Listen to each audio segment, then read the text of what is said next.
excommunicated from the faith.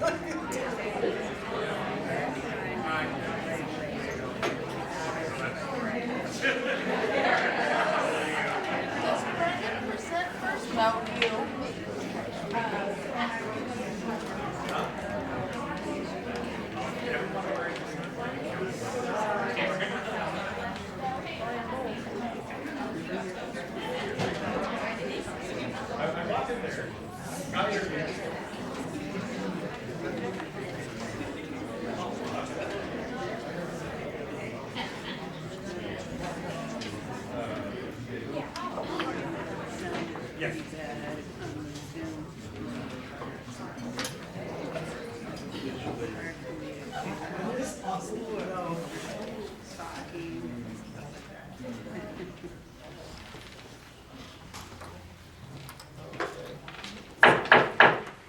And we will reconvene to open session. Excuse me, Jeannie, would you lead us in the flag salute, please? I'd be glad to. Please join me. I pledge allegiance to the flag of the United States of America and to the republic for which it stands, one nation, under God, indivisible, with liberty and justice for all. Thank you, Jeannie. Anything to report out of closed session? Besides a variety of topics brought forward concerning the relevant health of the district, we had 4 leave of absences that we considered. And 3 of them were approved with 1 pending.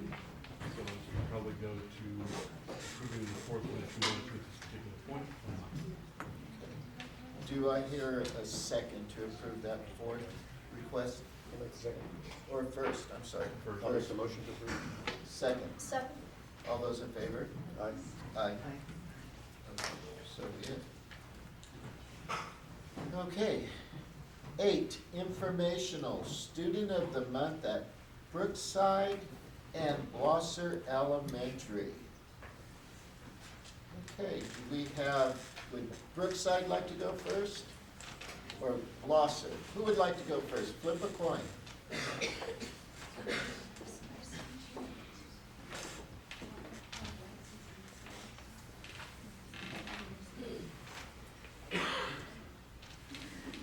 Blosser is going first. Okay, Blosser. Come on up, Nancy.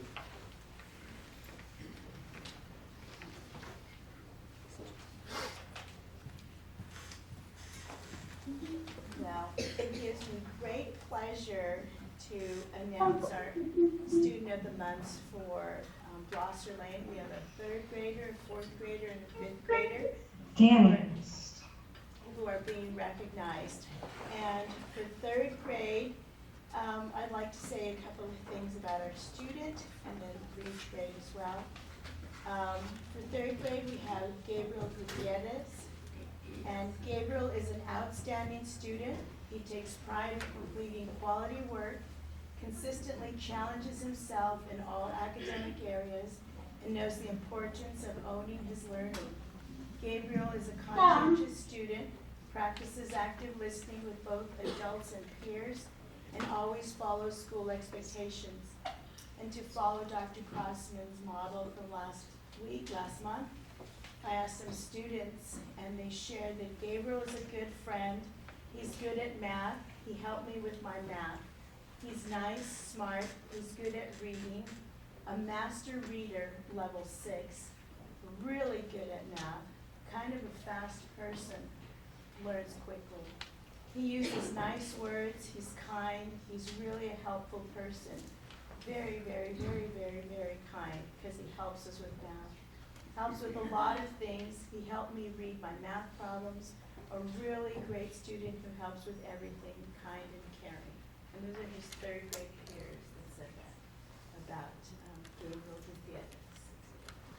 See here?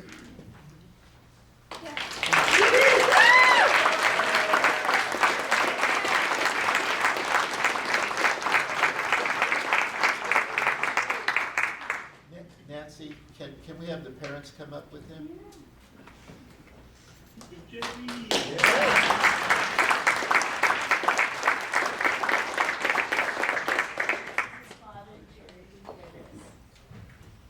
Thank you so much. Thank you, congratulations. Nancy, come on, you have to shake hands and be proud of you. With all of them or just? You and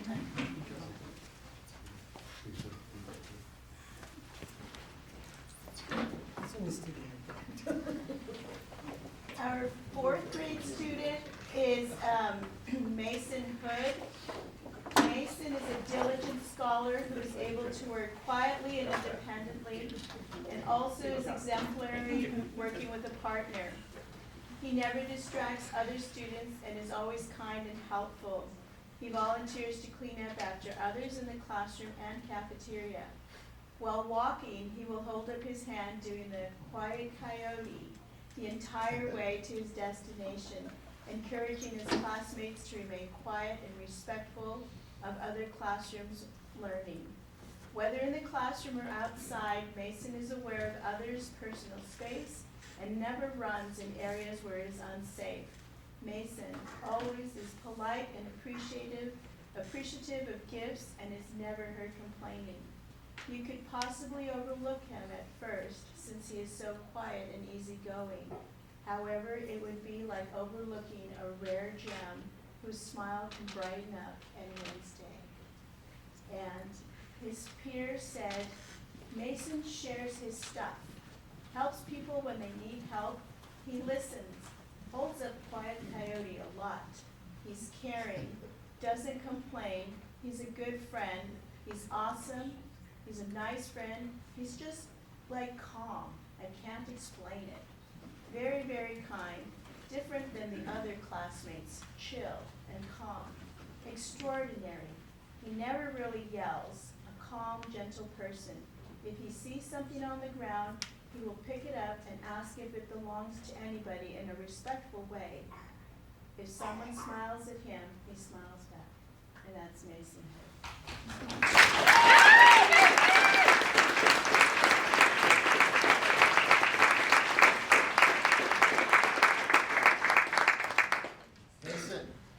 Mason, can we see that quiet coyote? Ah, there it is. Is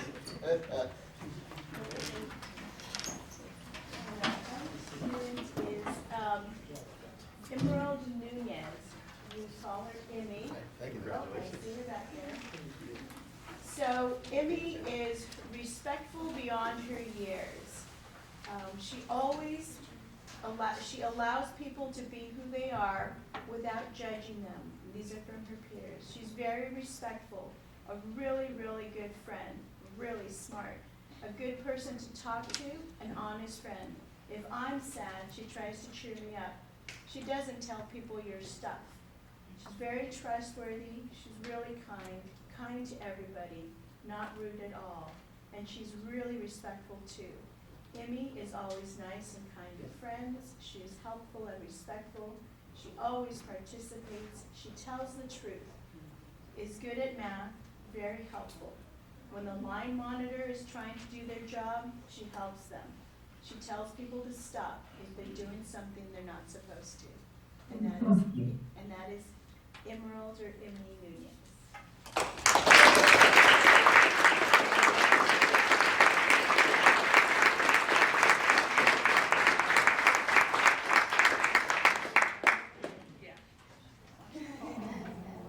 And she is used as such a leader.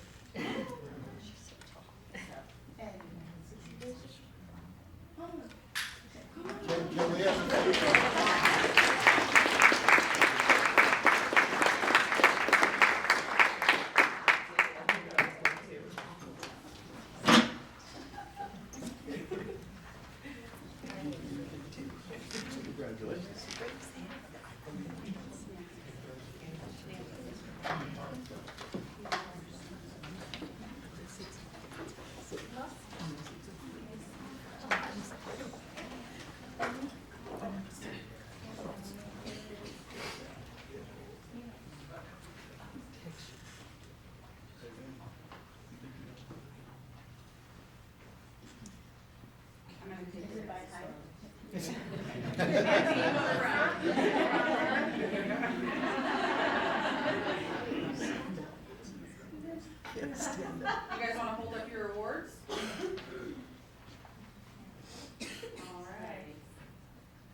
have some Brookside folks to represent here tonight.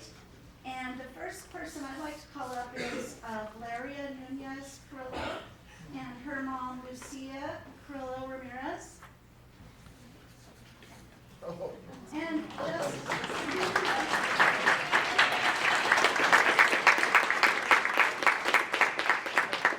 and also here tonight is Valeria's teacher, Sarah Lucky. So come on up, Mrs. Lucky. Ms. Lucky. And then, I just want to introduce her auntie Matilde and also her grandma, Margarita Ramirez. Can you stand and wave? Thank you.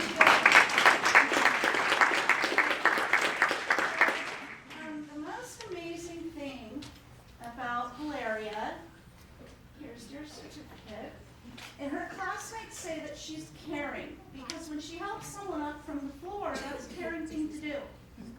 And she's respectful, because she says thank you all the time. And Valeria is very responsible, and especially when she picks up her morning tool bins, right? And when I asked her why she got selected by her teacher to be the student of the month, she thinks it's because she has worked hard to learn the school rules of being safe, respectful, responsible, and kind.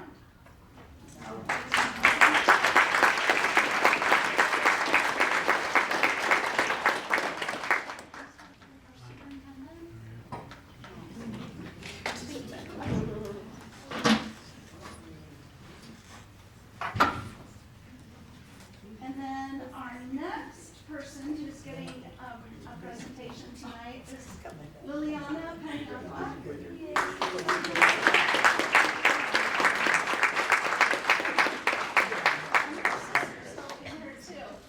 So Liliana's teacher is Jackie Luna. Is Jacqueline here tonight? Okay, so her parents, Brianna and Humberto Paniagua, is dad back there? And then also her grandma, Gina Jameson. Thank you. Yes, there she is. Hi, everyone. So Liliana's classmates said that she is kind because she helps people. And she's safe because she never, ever swings off of the monkey bars, ever.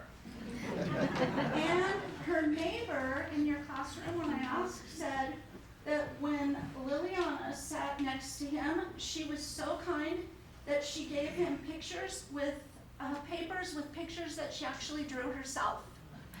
So we just wanted to give you a special award because you exemplify all that is a Brookside Bobcat. Thank you.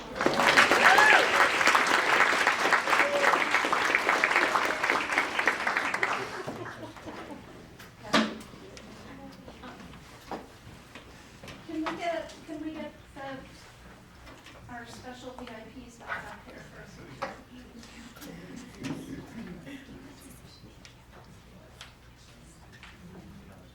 Miss Lucky.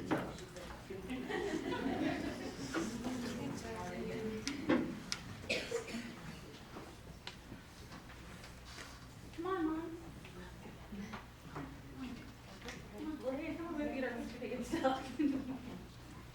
I know, that's what Sure.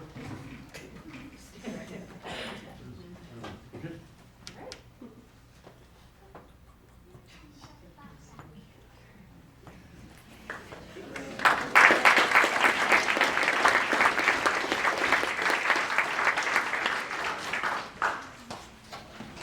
okay, thank you very much. That is wonderful. Way to start. Now we'll be recognizing a retiree, and Mr. Colvig, would you come up and maybe you could say a few things about our retiree. I'm just gonna go give it to you now.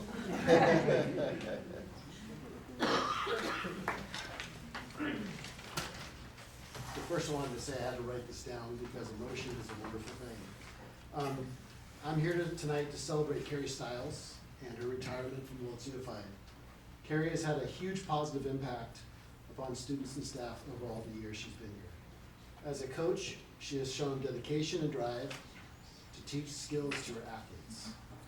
As a campus supervisor, she has held students accountable for their behavior, as well as caring for students in their moments of need. She has coordinated countless sporting events as an athletic director, so parents, students, and the community can enjoy each contest. She also has cooked amazing soups, baked fantastic bread and meals for staff to enjoy, always giving to others. Her humor and caring nature have been evident throughout her entire career. We wish her the very best life has to offer, and thank you, Carrie, for your years of service to our school and our community.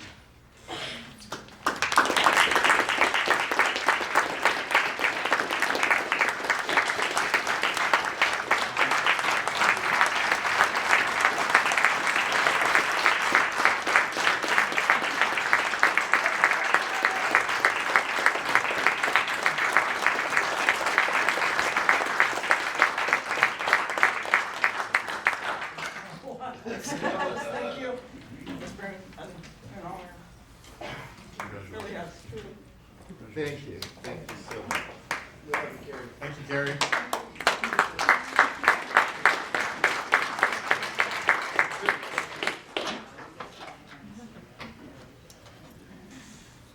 I don't think it was said, but Carrie has 30 years, 2 months. Happy birthday,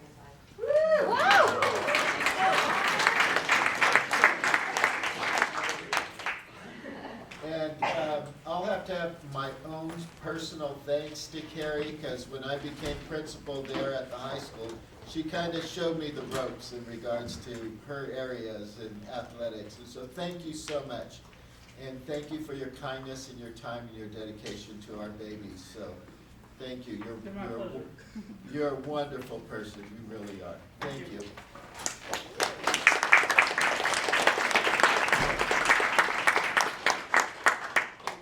Okay, elevation board presentation. Okey doke. So, as I shared before, as a district, we do have to address our FPM findings, and as part of that, I'm working with a team of teachers and administrators to plan out our next steps for next year. In the meantime, and like I've explained to teachers, there's going to be different levels of support. Some are direct, one-on-one, some as a group, some as newsletters with tools, and then this is another level. So this level here, with this component of elevation, it differentiates your instruction for you based on the EL students in your classroom. But the biggest thing with this is that all of our kids can use this, because academic English is not something that is naturally learned. It needs to be systematically taught. So, elevation has a couple different components to it. It's all data-driven, classroom focused, and it provides 3 different components. Today we're going to talk about the activities components primarily. So the professional development piece breaks it up by people are working and learning on specific, say, academic language. Then it gives you specific ways, different options on how to apply it to your specific classroom based on the different levels of your kids for whichever period, or your it's K-12, so whichever classroom. And then it gives you a reflection component to it as well. It has a video, your specific data, research to it as well. You go out and practice it, implement one of the strategies that it recommends for your specific students in your classroom, so it differentiates your instruction based on a specific content area. So you have your curriculum, you want to differentiate, it gives you the strategies based on your kids. And this is good for all of our kids, because all of our kids are learning academic English. So, like I said, it has a reflection part at the end, and this is what it looks like when they go in So it's kind of like an Amazon filter. This is not a requirement for people. I'm just providing different tools for everyone because everyone has different needs. So you can filter it out by your grade level, by your content area, or by specific standards, and it gives you supplemental resources, strategies, videos, materials to supplement whatever lesson you're currently at. Here you have an example of your upper grade levels. You have, it addresses all grade levels, quite honestly. So this is an example of how to get to it. Let's see, the only one that I haven't done this with is the high school, and just because they are going through WASC, I've been giving them some space, but this is just a little example of how they can go through and find all the materials that they need. And let's go to, so if they're looking for a specific component of a lesson, say they're trying to, they need more strategies on building prior knowledge, they've exhausted what they have in the curriculum and they need more strategies, all they have to do is pick one of these. This is a link to different components of lessons, and it differentiates it based on your specific kiddos. So the levels of support, this is what it's going to look like, and obviously this is a sample. These aren't actual students in our school, but this is what it ends up looking like. So it'll differentiate what to do for kiddos that need high support, moderate, or light, and it'll break it up for you and give you all the supplemental supplies, graphic organizers, videos, links to other resources. It gives you a lot of different resources for newcomers as well. I know that's huge. So it provides a lot of different things for people. But just as an update as well, with the secondary 6th through 12th grade new curriculum as well, we've gone through some PD. They've gotten a lot of resources on that as well. The vendor's been open to providing things that aren't part of the curriculum and aren't part of the sale, so that's been awesome. Dr. Kate Kinsella provided some extra resources for newcomers for us, so that was pretty good. And the next PD series is going to be on academic language and academic discourse. And that was something that was requested, so this year I'm customizing everything that I'm doing based on the needs of the specific site. So I present it to the principals, they tell me what they need, they go back and forth with their staff, and I'll customize it and present it to them. So. Thank you. Any questions for Aurora? It's the January 2nd PD, is that what it is? I'm sorry? The January 2nd professional development, will that be when you do your next part, or? No, I'm doing it as they ask. There's a professional development calendar that all the principals have. I am making myself available. They plug me in wherever they want me. So a lot of Tuesdays? A lot of Tuesdays, Oh, yes. January 3rd. This meeting. Oh, January 3rd, I'm sorry. Yeah, it's a lot of Tuesdays that I've been doing this at. Oh, okay, thanks. Uh-huh. More questions? I just wanted to make a comment, as I really appreciate all that Aurora is doing for the district, as it's obviously, we need a lot of these things done, and they haven't been getting done, so I really appreciate all that you're doing. You're welcome. It's my pleasure. We all live here, and these are all of our babies, so it does really take a village to take care of all of our kids. Any other questions? No? Thank you very much. Thank you.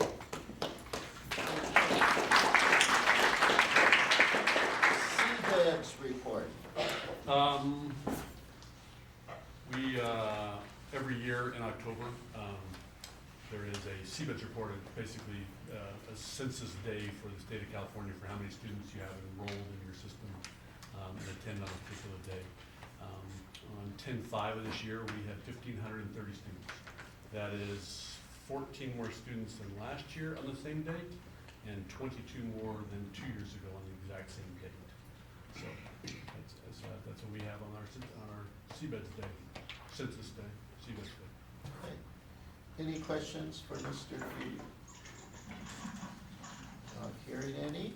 Let's go to item number 9, WTA comments.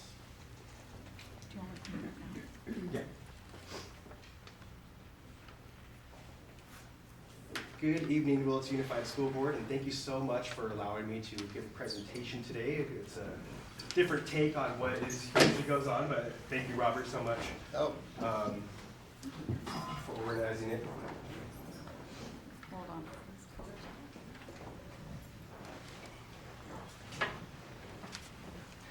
So, in this room, you're going to see most of our educators that are part of the Willits Teachers Association, and we are starting the Save Our Schools campaign, SOS. And as you can see, the rainy day is here, boat is sinking. So what does Save Our Schools mean? Well, the Willits Teachers Association is working hard to prevent the mass exodus of highly qualified educators to neighboring school districts that offer a more livable salary, commensurate with the skills and education needed to become an educator. We are currently negotiating in good faith, but we're soon to hit a wall. We're about 70% of the way there. There's a big gap to make up when it comes to negotiations. But before we get to that, let's back up a little bit and talk about where we started. On June 27, 2022, Governor Newsom signed the Budget Act of 2022, providing an additional 13.26% increase to school district funding. 6.56% of this was LCFF COLA adjustment, and COLA stands for cost of living. So they increased what the COLA was worth, plus the base funding, 6.7% increase in LCFF base funding. So how should this increased funding be divided up? And one of the big things that people worry about or wonder is, if the district is getting 13.26% in new funding, and the WTA asks for a 13.26% raise, does that mean the WTA is taking all the money, all the new funds that the district is bringing in? And the short answer to that is no. In short, in fact, all WUSD bargaining units should negotiate for a minimum 13.26% increase in pay. Let me show you how. Let's use a personal fund as a simplified example. Imagine you are working and earning $100 a month. You decide that you're going to budget $20 a month for food, $20 a month for rent, $20 a month for a car, $20 a month for pets, and $20 for heat. And then after a year at work, congratulations, you earned a 10% raise. So you get $10 extra per month in your pay, and you realize that the cost of all budgeted items has also increased by 10%. So you decide to divvy this up evenly amongst the allocated categories here.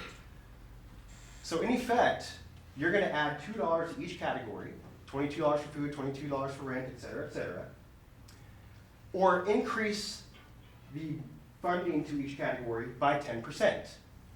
So if you got a 10% raise and you wanted to add 10% to food, you can still add 10% extra to rent, car, pets, heat. Not any one category took all the funding. So all bargaining units should be able to get 13.26%. In a school district, it's much the same thing. This is way oversimplified. But millions of dollars are calculated instead of hundreds or thousands. The categories change. It might be books, supplies, food. You have to pay labor, WTA and CSEA.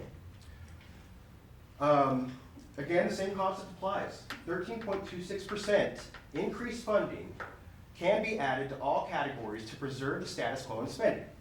Otherwise, if the district were to offer you less than that percentage, they're paying you a lesser percentage of the overall budget. So in order to preserve the status quo, whatever increased funding the district gets, bargaining units should be asking for it.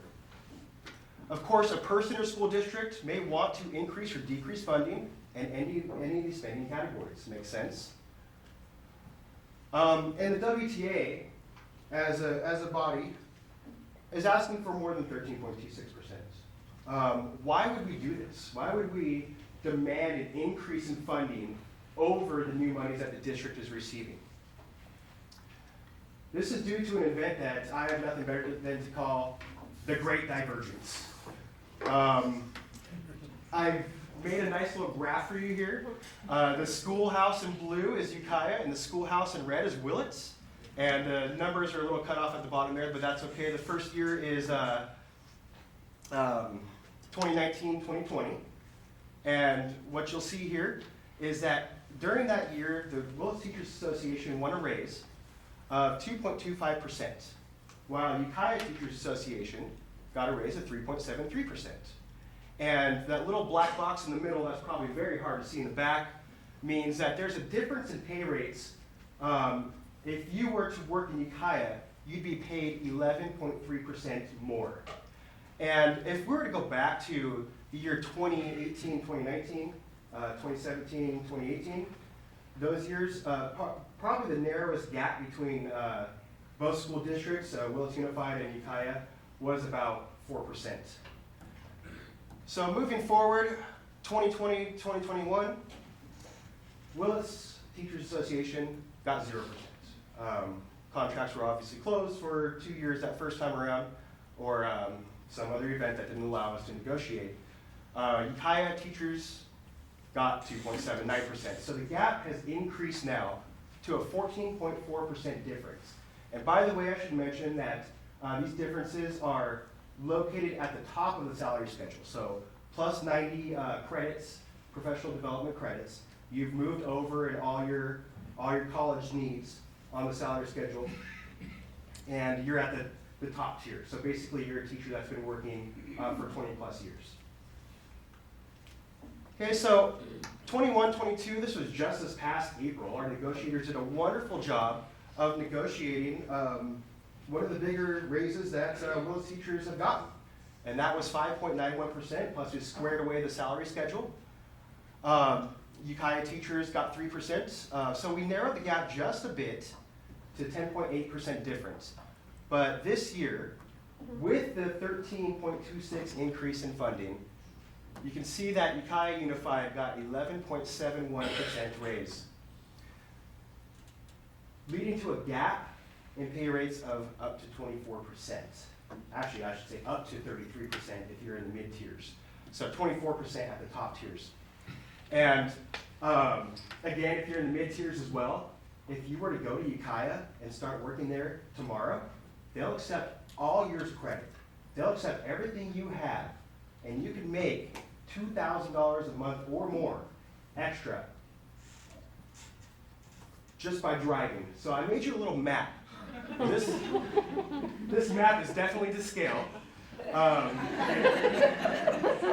You can see Willits High School's there. I even put the little peak, the ridge, to drive through. And as you drive down the 101 to Eagle Peak Middle School, according to Google, from this room that we're in right now to Eagle Peak Middle School, it takes 20 minutes. A 20-minute drive one way, a 20-minute drive back, 40-minute commute a day. I'm from Southern California, that's not bad. 40-minute commute, an extra $2,000 a month working in that district.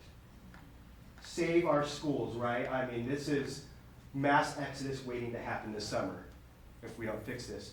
And what if you don't want to work at a middle school? What if you want to, you're saying, but wait, what if you have to drive all the way to the high school? Well, that adds an extra 7 minutes to your drive. Save our schools.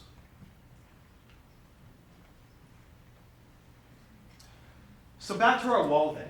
What is this wall I'm speaking of that we're about to hit, where we just can't move any further? Take my race car again and crash him into the wall. Well, the wall decided to talk, and the wall says, "Hi, I'm the board-mandated 17% reserve." I crossed out 17% because currently it's calculating at 24%. I'll get to calculations in a moment. So some facts about reserve funds. The California reserve cap is 10% for school districts over 2,500 average daily attendance. So school districts with an enrollment of students more than 2,500, their boards cannot mandate a reserve more than 10%. 10% is as high as they can legally go. Most schools in our area, in our county, most school districts I should say, do not have mandated minimum reserve levels at all. California does recommend a minimum 3% reserve.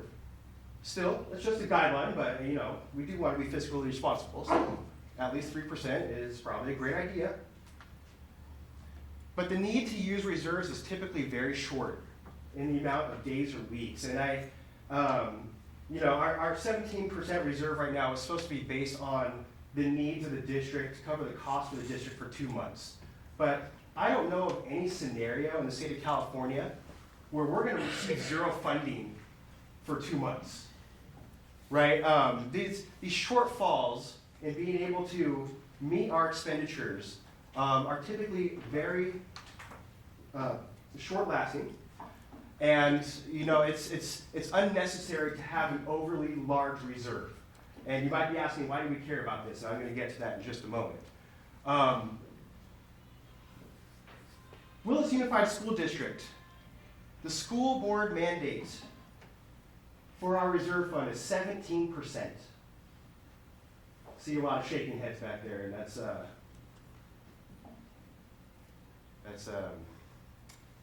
understandable. So, calculating the rate of reserve.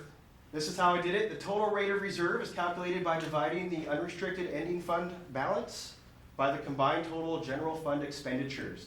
And that might sound like a whole bunch of mumbo jumbo to you right now, but I'll explain that a little more and why it matters in just a moment.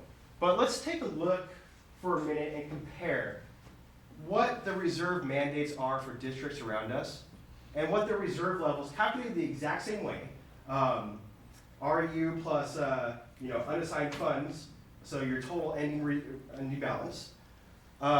Willits currently stands at 23.7% reserve, so I've been rounding that up to 24%, with the mandate being 17. Now, if you go down to Ukiah, their current reserve stands at 9.3%, and their mandate is 9%. Moving a little bit to the west, we have Cloverdale, whose reserve stands at 15.6%, and their mandate is 7%. It's cut off there. I'm doing that off memory. I believe that's correct. Bit more west, Anderson Valley, their current reserve stands at 20.5%, and they have a mandated minimum of 4%. Mendocino, there was no mandate that I could identify, but their current reserve stands at 18%. Fort Bragg, current reserve stands at 18.9%. Leggett's at 0%. Potter Valley just got an 11% raise. Their reserve, 3%. Now, I would have liked to add Laytonville and Round Valley as well, but unfortunately I could not access their unaudited actuals online. But I'd like to remind you, where the mandate is significantly less for our reserve, just a 20-minute drive to Ukiah. I also wanted to point out that Fort Bragg, Mendocino, their reserves are high right now. They don't have that mandated minimum, so that allows their negotiators some wiggle room. That allows the district to be able to bargain in good faith with negotiators without money locked up, and I'll get to that in just a moment. Not having that mandate at all can be a good thing. It allows for flexibility. But Fort Bragg, Mendocino, they live by the coast. They own properties by the coast. A drive to Ukiah would quadruple the commute from Willits to Ukiah. It's less likely that they're willing to exit your districts, but nonetheless, I wanted to point that out, just how easy it is for Willits to be able to commute. And where other districts might have wiggle room. So I asked the board, I asked the members here today, what you saw on that map, is that fiscal responsibility to you? Or is that fiscal extremism? Because I don't know about you, but if I go back to this map, I passed kindergarten, Willits has the highest reserve. Willits has the highest reserve mandate.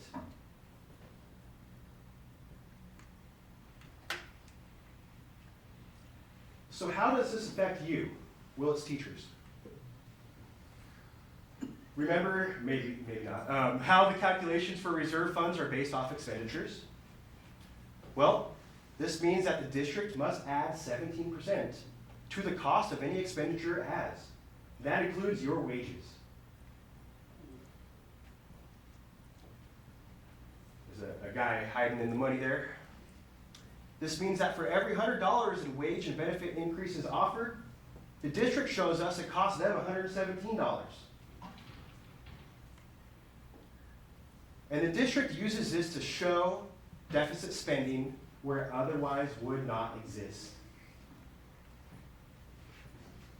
Leaving us, our wallets empty, right? Did some calculations last night, and I found that for every 9% increase in wages the district can offer now, that if the reserve mandate were lowered by 10% to 7%, it can offer an extra 1% pay.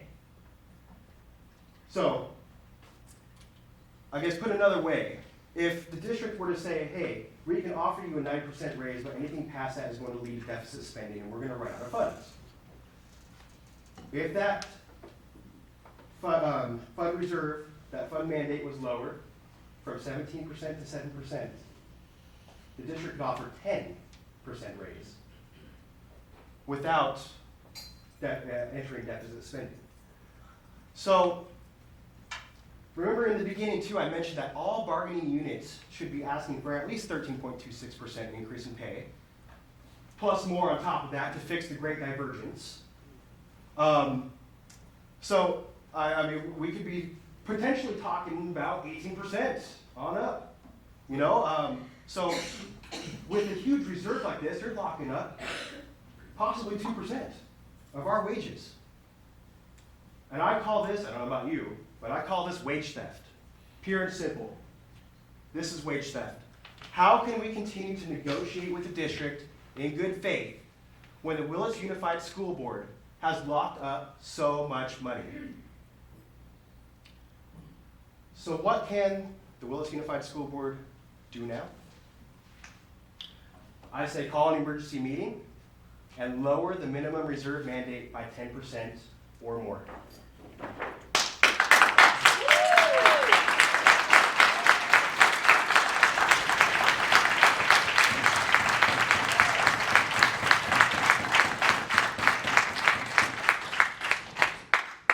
Now, the WTA is not saying that escalatory action is imminent, but if it does occur, I want the board to know this.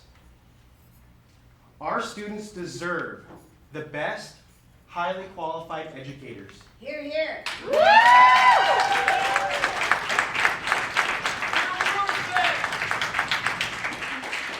We can't attract highly qualified educators to this district if we're not paying a fair, livable wage.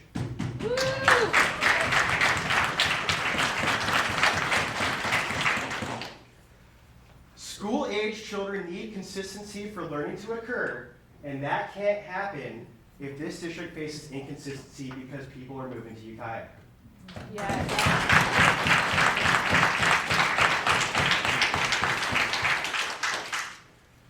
Literacy and numeracy are already struggling in our district, but it will suffer more with the mass exodus.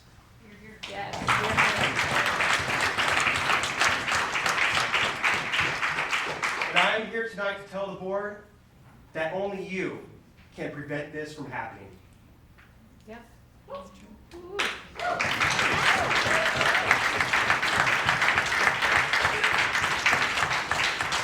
So, Willits Unified School Board of Trustees, Save our schools.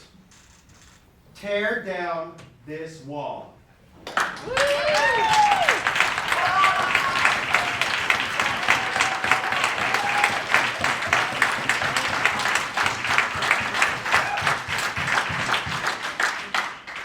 Thank you very much.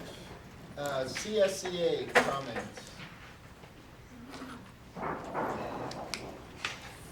All right, everyone. I'm Justin Walker. I'm the Communications Officer for the CSEA. And the first thing I would like to mention is I'd actually like to thank Mr. Chavez for his many years of service to the board. And hopefully things will change, but you know, we are honored by your service to us, and we thank you for that. Well, I appreciate that. Thank you. As far as CSEA goes, we are looking forward to the upcoming negotiations on our own side. We have our own strategies and things that we have in place that I'm not going to make public at this moment. But the main thing I would like to do tonight is actually give out some kudos. There was a lot of passion and a lot of energy there, and so I'd like to change that and make it and talk about something positive. And so, over at Brookside, I have a little bit of a site report. I would like to shout out Lily Redden. She's a behavioral aide. She's new to the district, and she's shown herself to be a bright star and absolutely knocking it out of the park in her role over at Brookside. And so I'd like to shout her out. For Bechtel Pro, I'd actually like to.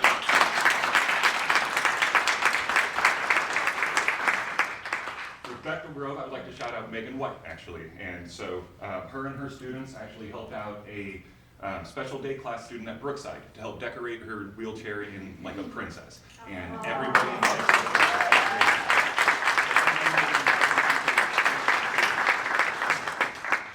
at the high school, we'd like to give kudos to Jake and William, a couple of our maintenance guys.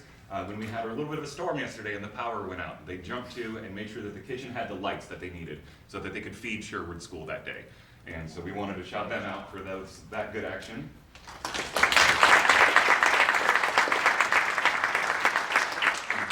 And Sherwood themselves actually expressed gratitude for maintenance as a whole, because they have a challenging situation up there at Sherwood when it comes to technology and electricity and everything, as I'm sure everyone is aware. But they expressed specific gratitude to the maintenance crew for helping them in the snows and for all of the maintenance that those guys have been doing up there to try to bring it up to, you know, keep it running in the way that our vision sees. So, and that's all of the CSEA comments. Thank you much. Thank you.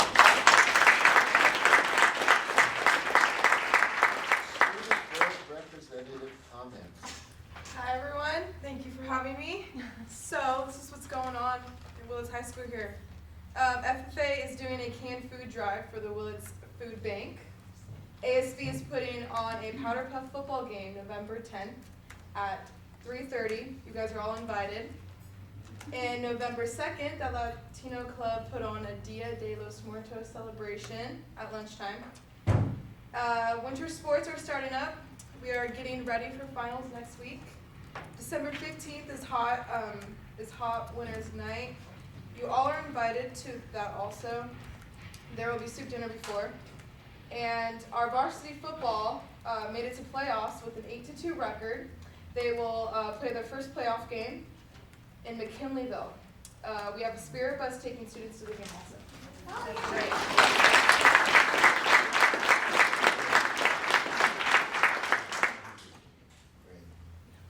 Thank you very much. And if you need to get home to do homework, you leave when you need to. Okay, thank you. Thank you. Board comments. Alex, would you like to begin? Congratulations to Carrie Stiles. 30 years, that's a commitment, and awesome. Congratulations to the Students of the Month from our schools, and thank you very, very much for all the hard work that the teachers put in for those kids to excel. Awesome. Thank you all for being here tonight to express your sentiments with respect to negotiations. I understand. And I think that's about all I got. Great. Jeannie. All right, I want to thank everybody for being here and showing an interest in being a part of the district and making your needs known. I appreciate that. So I made a little list. I want to congratulate the Willits High School varsity football team. I want to wish them good luck in Friday's playoff game in McKinleyville. I continue to volunteer a couple mornings a week reading to third graders in Miss Curry's class, which I enjoy very much. She's an awesome teacher. And I attended the Brookside Scary Story event, which was wonderful, with students dressed up for Halloween, and parents dressed up for Halloween, and teachers dressed up for Halloween, and reading really great scary stories. It was a wonderful event. And I attended today's California School Board Association District 1 quarterly Zoom meeting where Senator Mike McGuire was in attendance. And I also attended some of the teachers' professional development trainings at Bethel Grove and Blosser Lane during the November 1st in-service day. It really helps me as a board member to understand what staff is being trained in. So, over the summer, I attended a forum put on by the county on fentanyl in Mendocino County. One pill can kill. In 2021, nearly 7,000 people in California died from a fentanyl overdose. In 2018, among those 19 and younger, there were 36 fentanyl-related overdose deaths in California. In 3 years' time, in 2021, there were 240 fentanyl deaths among those 19 and younger, including 16 deaths of children who didn't even make it to their 10th birthday. These numbers don't include the larger number of teens who took a deadly pill, fell unconscious, and survived with timely medical intervention. The vast majority of the kids that took a pill didn't know that it wasn't what they thought it was. They didn't know that they were taking fentanyl. We need to educate children, teens, and families about the dangers of fatal overdoses from fentanyl. One of the things that I came away from the forum with is that if you don't get it from a pharmacy or a hospital, don't take it. Anyway, the children who took, who had a fatal overdose from fentanyl did not know that what they were taking was fentanyl. They thought it was some other drug, Adderall or something like that. On October 27th, State Superintendent of Public Instruction, Tony Thurman, sent a letter to superintendents, principals, and other leaders about this crisis. I understand the district has gotten some boxes of Narcan from the county Office of Education, or from the county, I'm not sure where. And we need to know that dealers are operating on Snapchat and other social media sites. Mendocino County went from 43 overdose deaths in 2020 to 72 overdose deaths in 2021. So one of the things I did when I took this forum, was I learned to administer Narcan, and I carry Narcan with me now. And I'm hoping that the district can find some way to make the Narcan available somehow. I know teachers have a lot on their plate and other staff too, but somehow that we can deal with this crisis. It's a matter of seconds or minutes. We don't have a lot of time when somebody's overdosed. So remember that one pill can kill, and the student doesn't know what they're taking. I even heard that marijuana was being laced with fentanyl. So we need to be aware. So, thank you. Thank you, Judy. Diane? On Monday, I went to Blosser to help Bethany with the book fair. So that was really nice to see the kids coming in, and it was a rainy day compared to the snowy one. And then yesterday was elections, and being a poll worker there, it was nice to see the teachers coming in and voting, and it's a long day, but yeah, and I want to thank all of the candidates that were signing up for school board, and this year, but you're only, you might still It is have what it is. Yeah, it is. Okay, and congratulations to Jeannie and Paula. Thank you very much. Paula? Okay, well, first I really do need to thank the Teachers Association and all the work they did for helping me out. I'm especially grateful that I was endorsed and that I sort of have won at this point. The other thing that you really need to know is I am really glad that, you know, the board has done well and looks like it's going to do equally, at least, as well come the future. So that's a big deal in my mind. Yeah, the elections were really exciting to find out that 8 people were interested in just 3 spots. I truly do hope, I mean, I'm super glad that I get the opportunity to continue, but I truly do hope that that kind of interest maintains itself. It's super important to remember that your future sits here in these walls and in the other school sites. And when you don't pay attention to what they do, you're the same as saying, it doesn't make any difference about what happens to me. And that's never, ever right. Okay, never, ever. So you need to know that. Although you know it, I know, okay? The other thing is, I really thought the presentation was clear and good from WTA. I didn't see anything particularly sad about it, but I do, or negative or whatever. I do, however, think that it's equally important that all the working groups, all the staff within the district are always remembered for everything that they do, because without you all, none of us need to be here. I mean, it's teachers and students. They're the only things. You can run great programs with just teachers and students. We've been in places, many of you as well as myself, where that's exactly what you were able to do. Sit out under a tree and teach a kid something that needed to be taught. And that's what makes you the group that you are. As far as stuff that goes on at the school, I thought snow was real interesting, and I thought no electricity was even more so. And congratulations, Sherwood. How impressive that you can handle all that went on. Sir, congratulations to all Sherwood. Anyway, I know exactly that's a good thing. That talks unity, and that's the most important. So in my mind, as soon as everything else gets itself kind of unified, we'll be in really great shape. As far as other stuff goes, I have been preoccupied, but next month I'm certain I'll give you a much longer report. I don't want you to miss me, okay? And thank you, especially. Thank you, Paula, thank you. As a board member, I want you all to know how much you mean to me and the work you put in for our children, because you really do make the difference out there, and I appreciate that.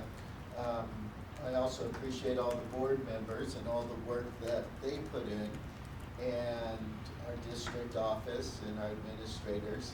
It's very exciting to see the kids up there, because in the end, that's why we all do it. And when they were getting honored, it just touches your heart. And sometimes we forget about that in the work, but it's nice when they're brought up front and you remember why we do all of this. So I appreciate that. It's a busy time of the year. All the sports are going, things are happening. It's the holiday season is coming, so it's very exciting. So I exhort all of you and all of us to enjoy that season, to not forget that season. It's a beautiful time of the year. So I appreciate all of you, and that's about it for me. Okay, superintendent comments. Well, thank you to the board. You took everything I wanted to say, and all 5 of you said it out loud. I appreciate every single person in the room. I hope by now that my staff feels that.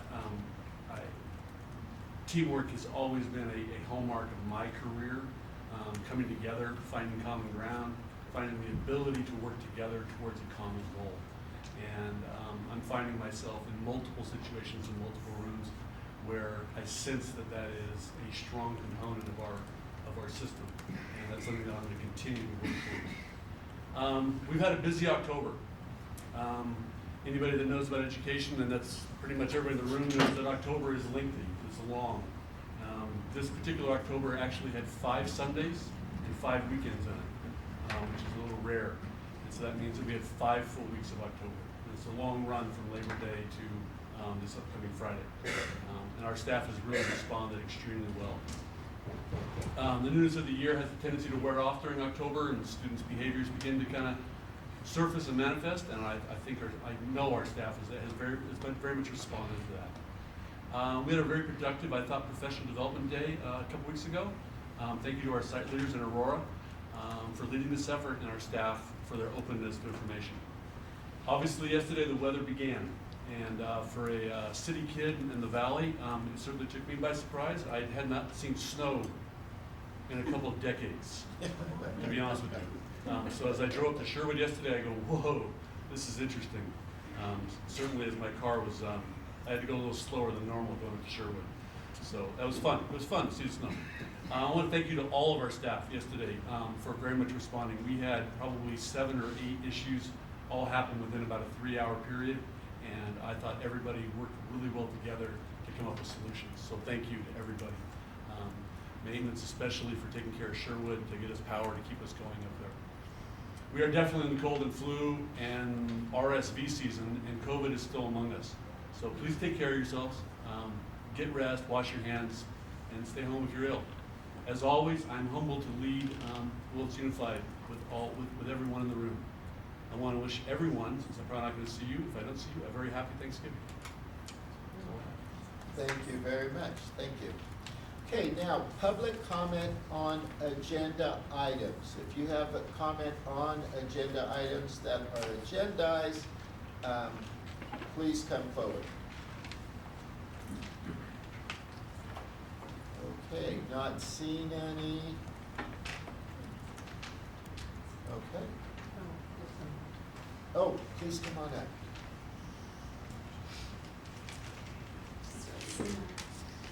No, it's public speaking is not my forte, so bear with me. My name's Caroline Mueller, and I'm a parent here in the district of a 4th grader.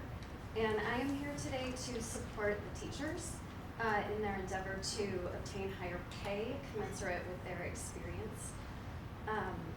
In my opinion, student achievement can be most directly correlated with effective teachers and smaller class size.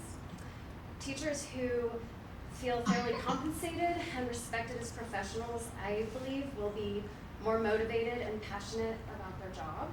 And I think that this will directly translate to more engaging and more effective teaching, which will improve student outcomes. Additionally, the teacher shortage is a huge problem, not only in this area, but everywhere. Fewer teachers are entering the profession, and of those who do, many are leaving within 5 years. I believe that the writing is on the wall. Teachers are going to need to get higher pay. We can't afford to continue losing teachers to higher paying areas, or just in general that they're leaving the profession at all. So I'm here to implore the board to find a way to give the teachers more pay so that they feel more respected. Advocacy for teachers is advocacy for students, in my opinion. And I think that recruiting and retaining qualified teachers should be the top priority of the board at this time. Thank you for your time and the opportunity. Thank you. And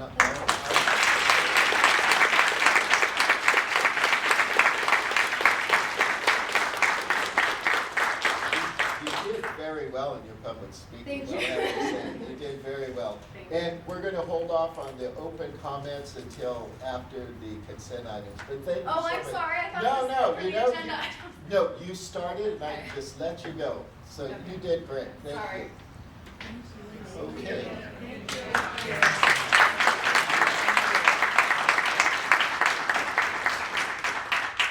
Okay, item 14B, consent agenda. Do I hear a motion to approve the consent agenda? I'll make the motion to approve the consent agenda. Okay, we have a first. Do we have a second?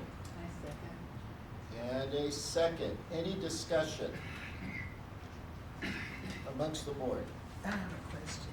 Do we know anything about some of the reasons why the CSEA or classified employees went ahead and resigned? I mean, some of them look like a relatively new hire. That's not part of Yeah, this agenda. that's not, this is the Isn't consent that- agenda. And isn't approval of those people coming and going on that? Employee You take your status changes? Yeah. Oh, and under Oh. staff's changes. Oh, sorry, my fault. No, it's- What's your question? No. I was just curious if the district was given any, in general, not necessarily from a specific person, but reasons why people that are classified staff seem to have hired on and then hired off in our district. I don't know if that's No the time, one's- but I can definitely find out for you. Well, just if there are some in general reasons, it's always good to know. It's something maybe we can fix or work on. Sure. Okay, thanks. Okay, thank you. Any more discussion? Well, along that same vein, we don't perform exit interviews. Not that I'm aware of. Is there a reason why we wouldn't? No. It's fairly standard and common in bigger systems. You create a data profile of why. It's pretty a generic form, and you can kind of plug it in, so you go kind of yearly, see trends. Is that something we would need to direct you as a board, or is that something you'd consider? It'd be very easy to get my hands on a number of them if you want me to bring them to you and have you look at them. My biggest concern is that some of the areas in which people are hiring on and then leaving like 2 days after they hired on is because they're in positions that are very difficult for this district to fill. And if somebody said, well, I can't make any money, or because the work is too hard, or the equipment is broken, or whatever, then, you know, that makes sense. You don't just need to leave it slide, not you. The district wouldn't just ignore that. They would remedy it, maybe the next cluster that chose to apply. I also had concerns about, under this same thing, how some people had heard that the district was looking for classified staff, and then, I don't know, I haven't been able to research it, but then all of a sudden classified position seekers were not given the opportunity to apply. And so all of it, I'm sure there's misunderstandings, because we would never do anything like that. No, we wouldn't. But, well, I don't think so, and that's what concerns me. And so if there are personnel issues, or if they are skill issues, or equipment issues, or whatever, it doesn't hurt us to know what the issue is. Sure, information's power. That's what I believe, thank you. Okay, any more discussion on this item? Oh, I pay a lot of attention to the warrants and try to see where the district is spending money, and so the large ticket items sort of jump out at me, and I realize, looking at October's warrants, how much a modern school district spends on technology. Chromebooks, 32,000, almost 33,000. And then the Epson PowerLight projectors were almost 73,000. And that's basically, those two expenditures are basically about a fourth of what the district spent this month, or last month. So I mean, the PowerLight projectors are great, I guess, if they help teachers teach, but it's an awful lot of money. So just wanted to say that. Thanks.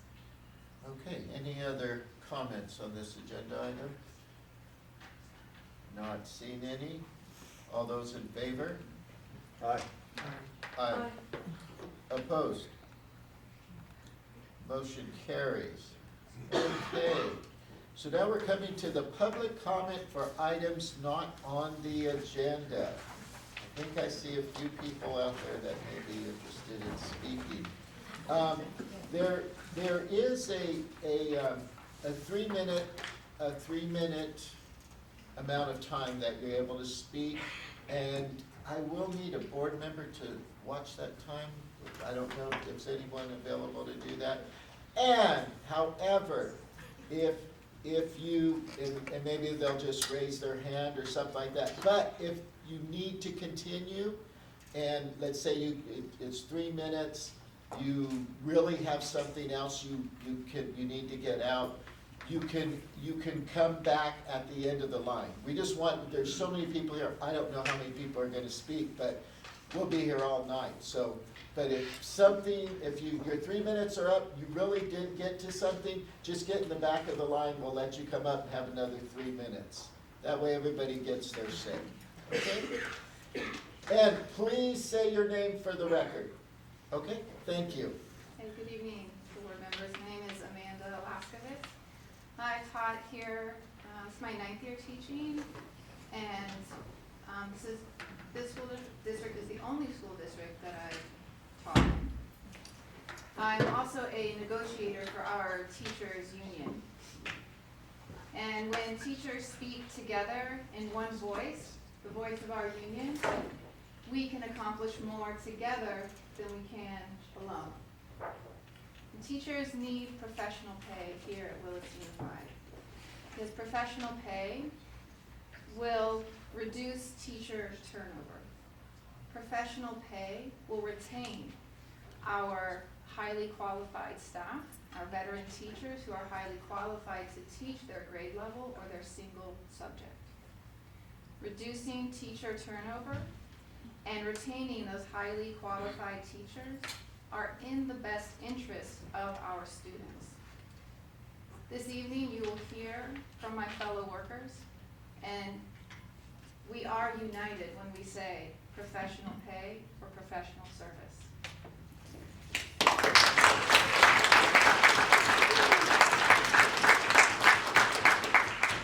evening, I'm Amy Groves, 4th grade teacher, 8th year here at Willits District. Have not taught any other district. I started late in life, I guess you'd say. Raised my own children. I'm one of the 5 negotiators, and we worked very hard this negotiating time to educate the board and the district. And right now, teachers are deciding whether they're staying here in Willits Unified or if they're going to another district. And so I have been representing WTA, the 5 of us have together, and tonight each one of us represents ourselves. So look around the room, we're here to represent ourselves.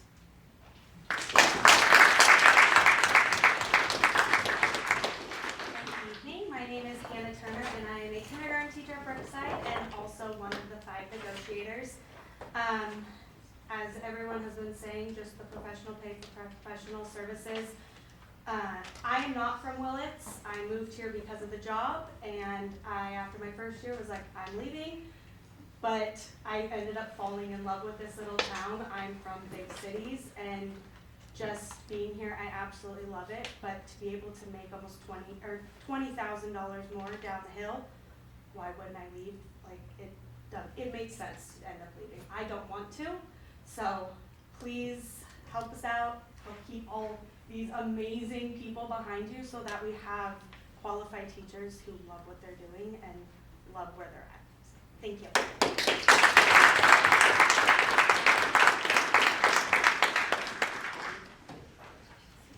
Good evening. My name is Conan McKay. I am one of the 5 negotiators for WTA. This is currently my 4th year at Willits Unified School District. I come from a family of educators. Both my parents were teachers. My father-in-law was a teacher. My sister-in-law is an educator. My wife and daughters are both teachers for Willits Unified School District. I live in Ukiah and choose to drive to Willits. While I choose to teach in Willits and make a positive impact within the Willits community, I still need to put my youngest daughter through college and pay for 2 weddings. While I want to stay in Willits and continue making a positive impact, I cannot with the current pay. My hope is that the Willits Unified School District will do everything they can to ensure that their teachers are receiving a fair and competitive salary compared to local school districts. Thank you, and save our schools.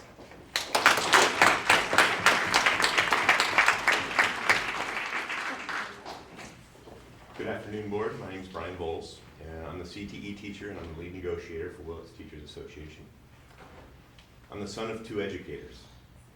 I knew in 5th grade that I wanted to be a teacher, and it's because of a science teacher in 5th grade named Paul Jones Polton. When I graduated Willits, or Laytonville High School, I had no intention of coming back to Mendocino County. I thought I was going to go very far away and visit on occasion. With a twist of fate, the person that inspired me to become a teacher became an administrator, and I actually took that person's role in Laytonville. My student teacher that helped me become a better educator was my 8th grade English teacher, Marianne Lozier. Her husband taught here at this district, and she taught in Laytonville. She's the person that taught me how to write a 5-paragraph essay. She's also the teacher that helped me become a better educator.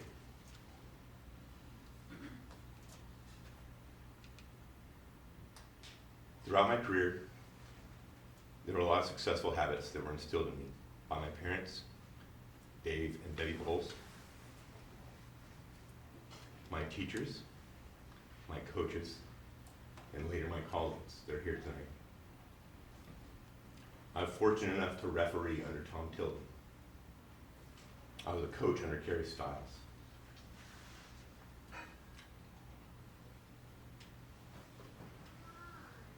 Six years later, after I started teaching Layton, I started looking at finances, and I started to decide that I needed to support my family better than I could financially in Layton. When I looked at the salary schedule of Willits compared to Laytonville, there was a $10,000 difference. And so I sold my property and the 2 houses I had built in Laytonville, and I moved to Willits, and I built 2 more houses, partly to support my teaching habit, and partly to get my in-laws to move to Willits as well. I've been working for Willits Unified School District for 17 years if you don't count the years coaching.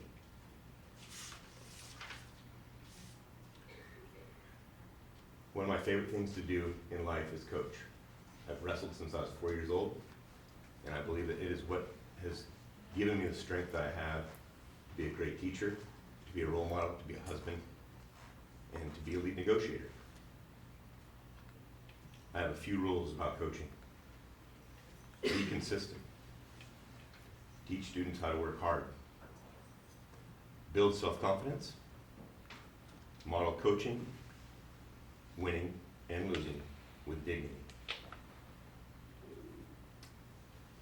I believe that the most important one is to build a foundation of how to become a good human being. There's been a great deal of side effects of those 4 or 5 rules. Brian, are you almost done? I'm almost done. Okay. The side effects were league championships, NCS championships, and more importantly, great leaders. But best of all, an appreciation when they came back to talk to me about what was learned between practice, between matches, and between championships. The educators here tonight are our students' coaches. We model, we mold, we redirect, we dry tears, we encourage dreams, and importantly, help each other become the best educators we can be. Willits Unified School District needs consistency. Our teachers and educators know how to work hard.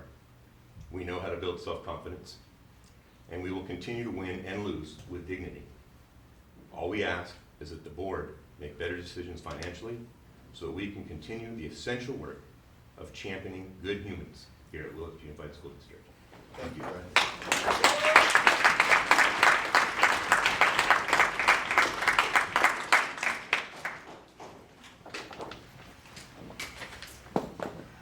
I am Catherine McKay.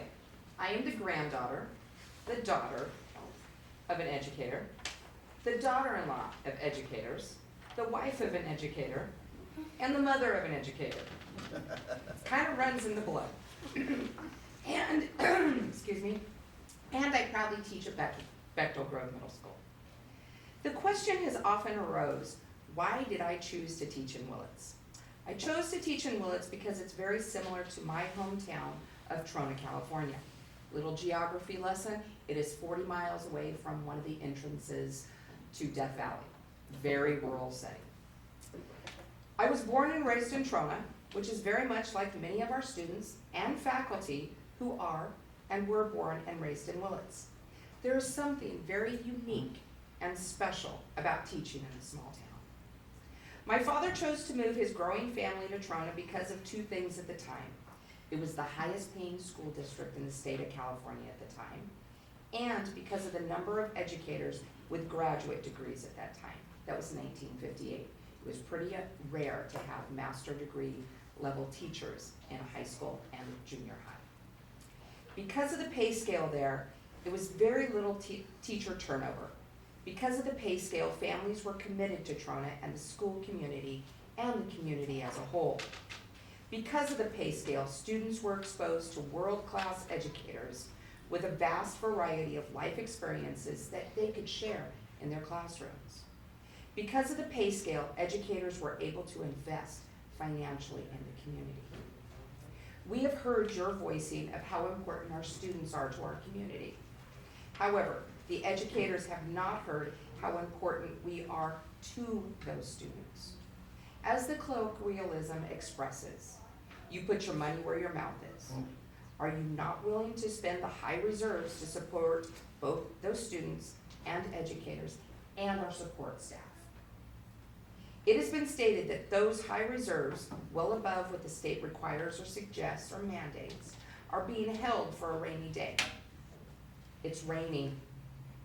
Time to use that umbrella of reserves and prove just how important our students are to our community by providing a competitive pay scale for our educators of Willits Unified.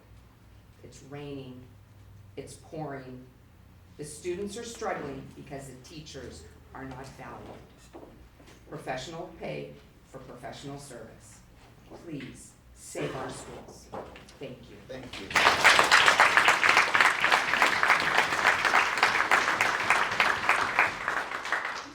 Hello, I'm Emily McKay, and I think the final McKay in our lineup. I am a fourth generation educator, and I am just starting out my teaching career. In fact, I was hired at BGMS about a month into school, so I am brand new.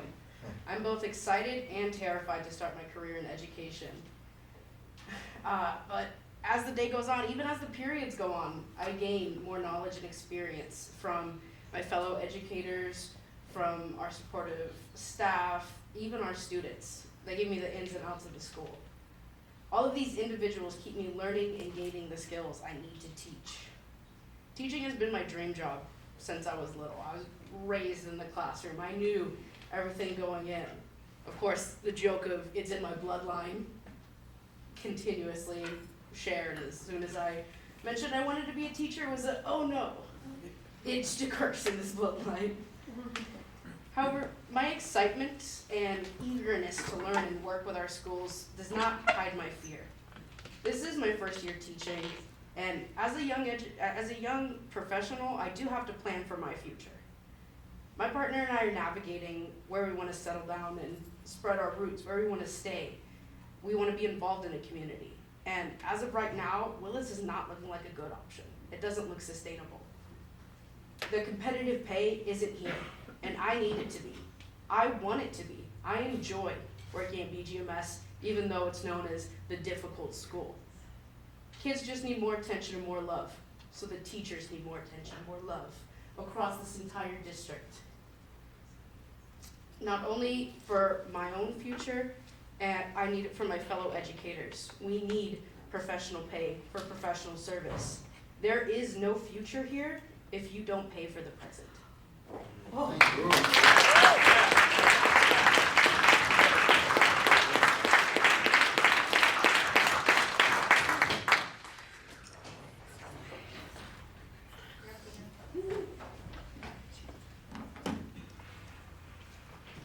Hello, I'd like to say hi to the board, Mr. Beebe, hello human beings and fellow educators. My name is Dina Haigunian and I teach at Bechtel Grove Middle School. Last meeting, a whole bunch of us came up here and talked about how Willits Unified does not pay any of its employees a professional wage and how that impacts the lives of teachers and staff. And we all know, including the school board, that you don't pay us a professional wage. We know you know because you make statements like, yeah, but there are other reasons to work here. As soon as that but comes along, we all know that you know that you're not paying any of your employees enough. So I don't want to talk about that.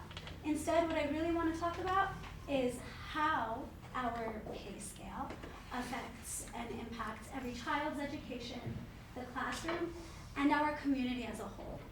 So, first, the classroom. I started working at Willits as a substitute in 2017. By the 2018-19 school year, I was a teacher on record, and I got hired on.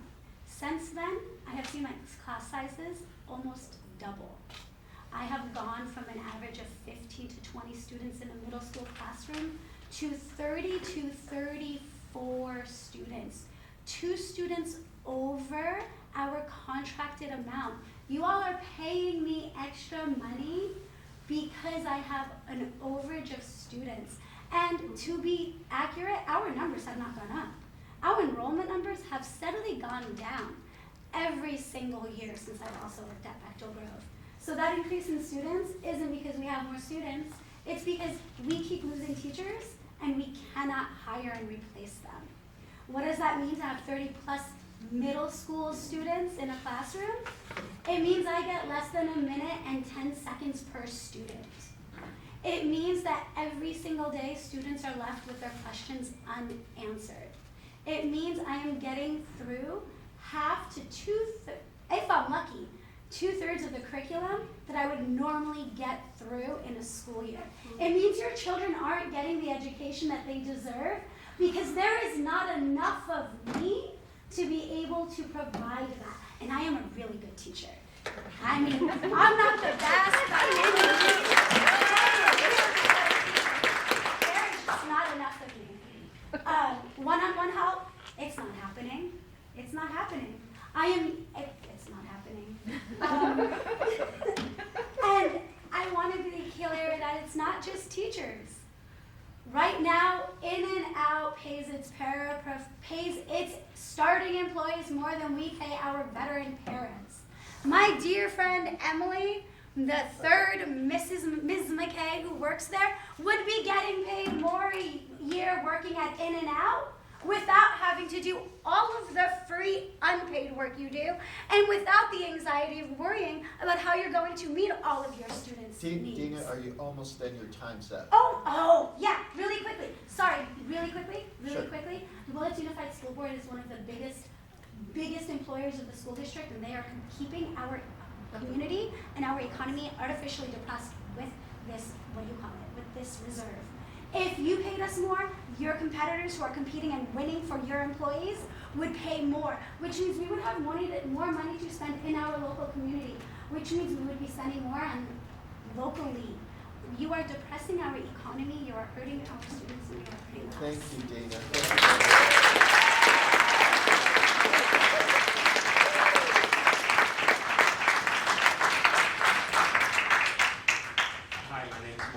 I'm one of the resource teachers over at Blosser. At the start of this year, I had a replacement at Brookside, all scheduled, all ready to go. She was lined up week before prep week. Boom, she's not here. Where'd she go? Ukiah. Why? Well, we know the reason. This unfortunately left Brookside without a sped teacher. I don't know if you guys have read The Beacon recently, but the Mendocino School District is moving to due process because 6 parents are suing them because their SPED services are not being met adequately. I understand working with the federal government is unpleasant. I understand that there are all these legal loopholes. I write IEPs all day long. It's not the best part of my job. The best part of my job is being with the kids. The thing is, if the savings is not put back in, we are going to wind up paying it back to the government. Do we want to pay the government more money? No. We want to keep the money in our community. So we need professional pay for professional services so that we can be strong. Thank you.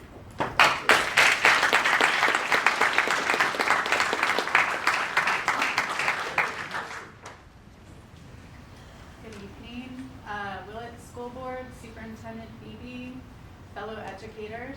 My name is Lisa Bowles, and I have been a part of WUSD for the last 10 years. First as a parent on site council, and then as a substitute teacher, and finally as a classroom teacher in town, as well as up at Sherwood. I'm here to express my overwhelming concern for the future of our district. As my tenure has grown, I have watched many quality teachers leave our district for greener pastures, and in most recent years, Ukiah Unified. Children thrive in a safe, predictable environment. By failing to make our district salaries competitive with Ukiah, you are effectively eliminating this ability. Every year, we will continue to experience teacher turnover in Willits, and students will lose their connections to trusted adults and quality educators. This does not help children learn. It creates instability within the system for our students. Consistency is a key component to learning and receiving a quality education. As one of the lowest paid districts in the county, it has become increasingly difficult to attract educators to our schools. Teachers accept jobs elsewhere, and our community suffers. Our students suffer. Competitive salaries attract quality educators as well as employees who greet our students, feed them, comfort them, transport them, ensure a safe and clean environment, and support them in their learning, both in and out of the classroom. Competitive salaries fill vacancies within our entire system. Currently, we have vacancies in integral positions within the district that disrupt the education of our students. Our school system is much like an ecosystem in that when one piece is removed, it drastically upsets the balance and function of the whole. I have watched as various staff hired to do a job in one capacity are required to fill in and cover positions that are left vacant. These positions were left vacant due to better compensation in Ukiah. Without a fully functional staff, teachers and support staff are left struggling to fill the gaps. This is not sustainable, nor is it in the best interest of student learning. Eliminating teacher turnover allows educators to become familiar with the curriculum. It provides the ability for professional development to be taught, learned, practiced, and internalized. It fosters teamwork, trust, collaboration toward a common goal. Retaining quality educators and support staff is 100% in the best interest of our students, their academic success, and their emotional well-being. Without making salaries comparable to Ukiah, you are effectively destroying this district, the quality of education that we are able to provide to the students of this community. You, the board, have the power to stop this exodus. Make WUSD salaries competitive with our closest neighboring district. Our community is worth it, our educators and our support professionals are worth it, and most of all, our students are worth it. That's what we are all here for. Thank you.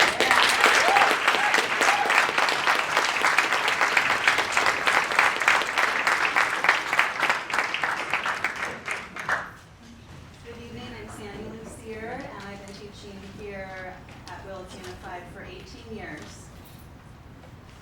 And I lost two of my best friends to teach in Ukiah for better pay a couple years ago. And they are amazing teachers. We need competitive salaries. I'm tired of this situation. You've heard this before. We keep hearing it.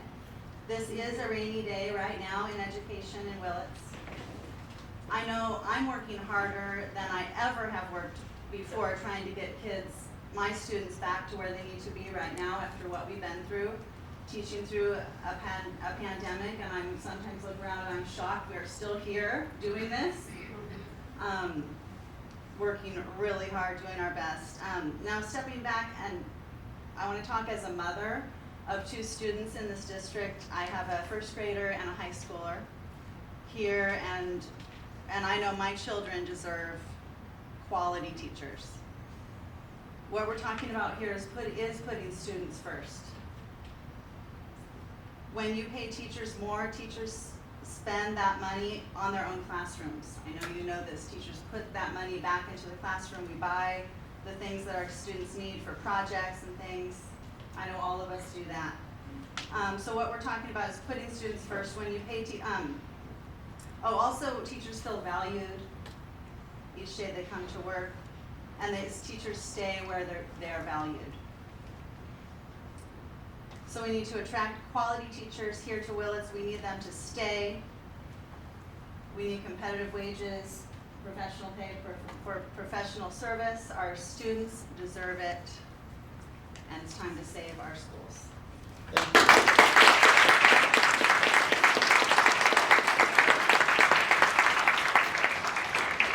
Good evening, everyone.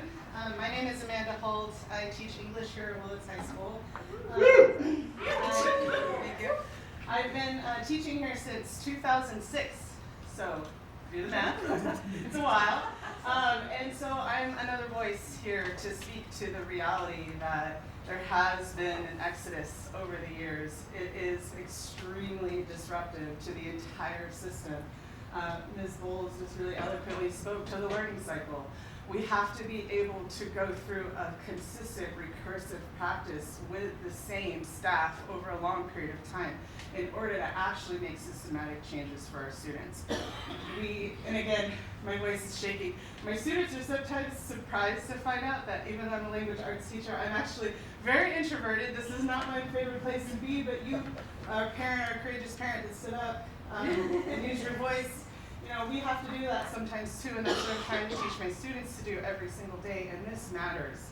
I wanted to give you another example as well of what it means to be a well-qualified teacher in this school district.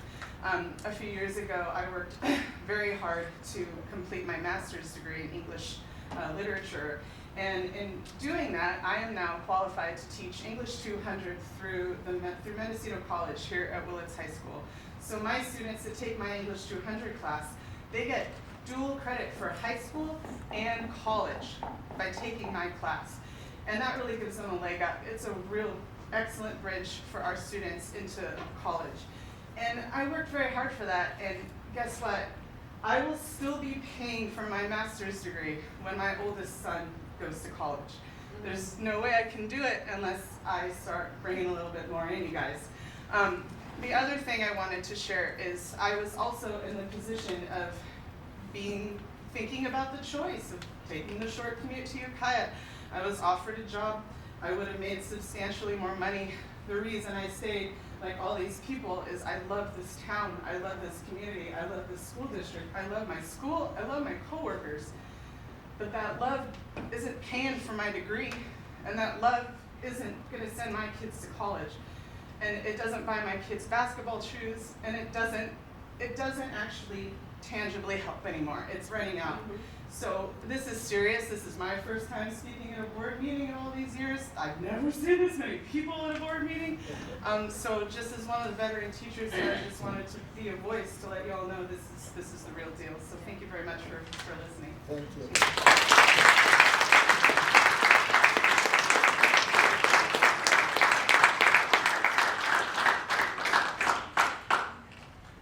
My name's Karen Matson, and I'm here as a mother. I've actually had the pleasure of having my children in school here since my oldest son was in kindergarten, and both of my children have benefited from the resource teachers, the excellent teachers that you have, and speech teachers. It takes a team to build our children, and that's what I see our children or our teachers doing. I came here and I saw the map on the board of where the teachers could drive to teach at a different school. And when my son, my eldest son began middle school, I was with other parents that had a similar map. And they were saying, well, where are you going to send your son? You're not going to send him to this school. And that made me really sad. And my husband and I decided we really want to commit to going to Becker Grove Middle School. This is our community. And we had moments last year when my son said, oh, I was in the library, or I was in the office, and we said, well, why? Did you get in trouble? What did you do? Oh, there's not enough teachers, so we had to be sprinkled around. That became like something normal that he would report to us.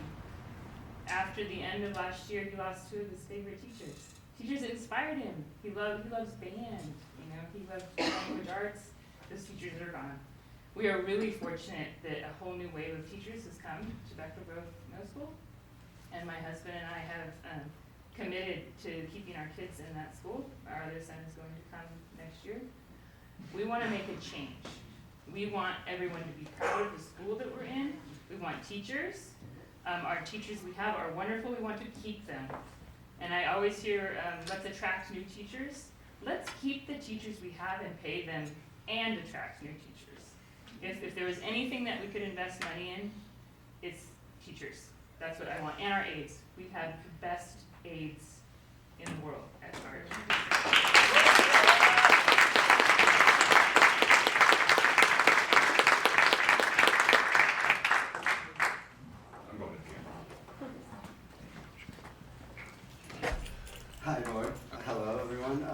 is Thomas Fardig. Everything was so gracefully said with a lot of my co-teachers, and I thank them for speaking up, and this is hard for me, so I don't speak up often, but I just want to give you a little bit of my personal experience on this, and kind of let you hear from someone that isn't really attached to the town, that's here because they love the area. Before I got into teaching, I was a wildlife biologist for a consulting firm for about 5.5 years. I loved working with animals. I loved protecting animals, working with the state and getting projects done and protecting the environment in a sustainable way. But I always felt like I can do more. And I always wanted to teach. So I left that profession and I decided, you know what, I want to get into teaching. I can do this. Went to Humboldt State 2016, 2017. Got my teaching credential. Surpassed the Ed TPA. Got my credential. And then I was deciding, well, where do I want to live? Do I want to stay up in Humboldt State? That would be awesome. I was looking around for positions. This position opened up for a biology teacher. Oh, by the way, I'm a biology and marine science and intro to physical science teacher at the high school. And I always felt like, oh wow, okay, that looks perfect. I know Willits, I'm used to that area. Let me put a year or two in and see how I like the area. Let me see if I fit. And I've loved it. It's hard for someone like me that doesn't have anyone with them. I'm coming up here, I didn't know anyone, I didn't have any friends. I didn't have family here. My family was 700 miles away in Southern California. But I loved the area, and I loved the students, and I loved the ability I had to do so much in my classroom. Just the other day, I go out, I'm the type of biology teacher, when I go rock fishing on my kayak, I collect my rockfish's stomachs, and I'm like, all right, here's a marine science lab. Fish stomach dissection. What's in there? You learn the inverts, find out. Let's do it. I have the passion for teaching, but at the same time, I have this nagging feeling in the back of my head, like there's a balance that needs to be made with where you are and what you love doing and making a living that you can actually support yourself. I still rent. I want to buy a house. I want to settle down. I want to be able to have a family. That is not in my books right now. I'm not even there yet. I wouldn't even think about it. I want to be there. And I don't want to have to be in a position where I have to leave my dream job to pursue making a decent living.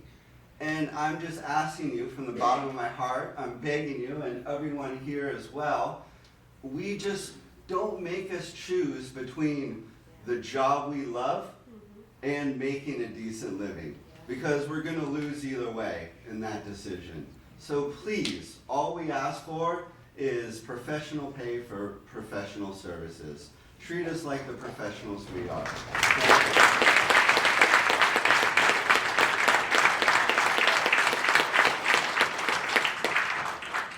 My name is Lisa May, and I teach first grade at Brookside. And I want to thank the board for all the work that you do.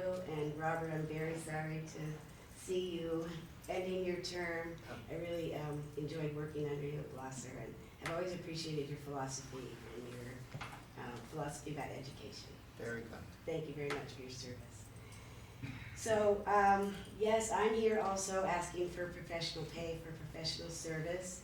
I came to Willits 10 years ago from another district, and I actually took a $12,000 cut in pay to come to Willits, which says a lot about the schedule. And I came here to be closer to my family. My family's down in Sonoma County. And I love it here. I love Willits. And I just, I think 2 years ago, made the pay that I made for my former district. And that was after 8 years of working in this district. So I've been very poor. I've been a poor teacher. And nonetheless, I do put money into my classroom, as Sandy has said. And last year, being on a very tight budget myself, I counted that I put $600 into my classroom, and that was really trying not to spend money on my classroom. So no matter what we do, we end up putting our salaries into the children's lives. And along those lines, I also have to say a 25% reserve or 24% reserve? Are you kidding me? I'm sorry.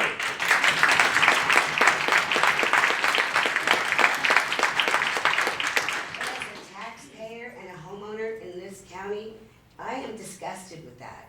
That money belongs to our students now.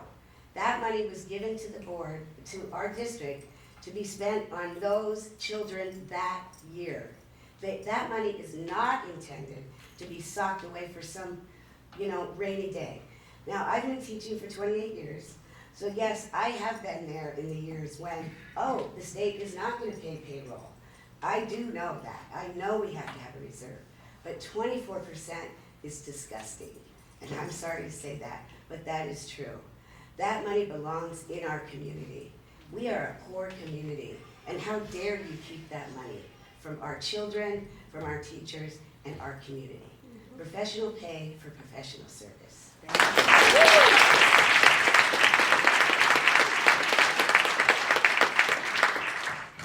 My name's Alexandria Curry. I'm a third grade teacher at Blosser. I want to say a few thank yous. Jeannie, thank you so much for coming and volunteering in my classroom. It's wonderful. My kids love you. Thank you, Paula, last year for coming in and seeing what's going on in the room. I think that's huge for our board members. And thank you very much to, I'm blanking your name right now, Aurora. Aurora for giving us professional development with our ELD, because I think it's super important for our kids right now. I also want to thank my dad for coming here and supporting me in everything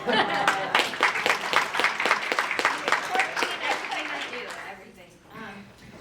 So how I view my classroom is a lot like Lisa Bowles was saying. It's a biome. And everyone in my class is a keystone creature. We're all there, we work together. If I'm not doing well, my kids aren't doing well. If my kids aren't doing well, I'm not doing well. We are an environment in there.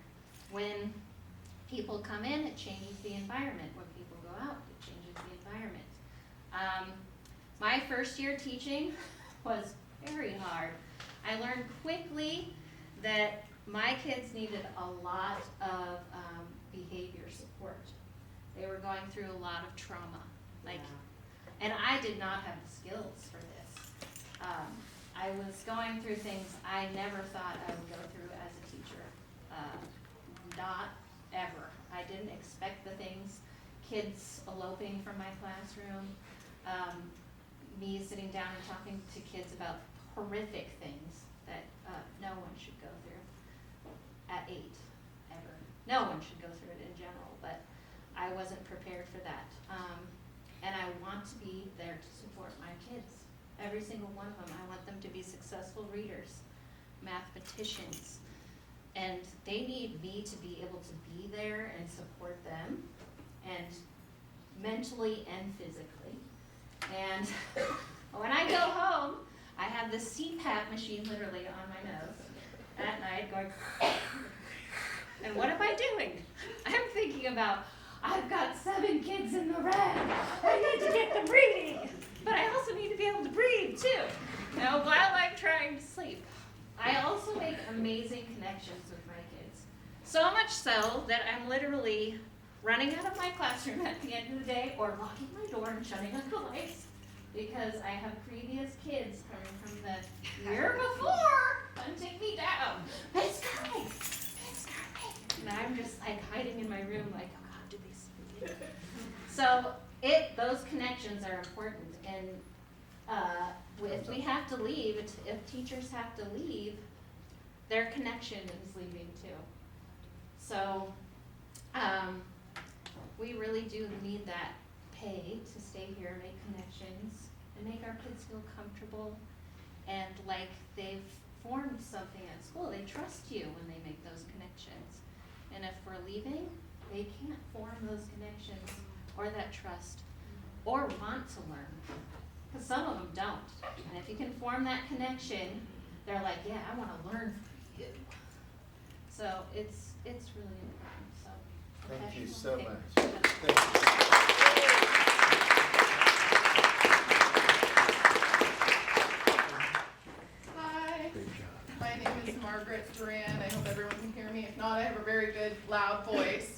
I teach 3rd grade at Blosser. I'm in room 22. Feel free to come in anytime. I'm right next to Alex. I'm here this evening speaking as a parent. Which is crazy because I don't feel like I'm old enough to be one, but here I am.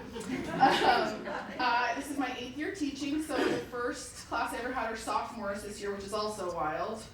And I'm here tonight because my son is in TK. And not only is he in TK, but his TK teacher was previously a kindergarten teacher, and she has taught for 28 years, which is like amazing that the first year he's ever going to get any type of education is from someone who has such a depth of knowledge of what he might need or what supports I can help give him, and it makes me feel so good because as a teacher, I'm always looking at him like, oh, you know, you're not really ready for this yet, or, you know, and do my own analysis of him.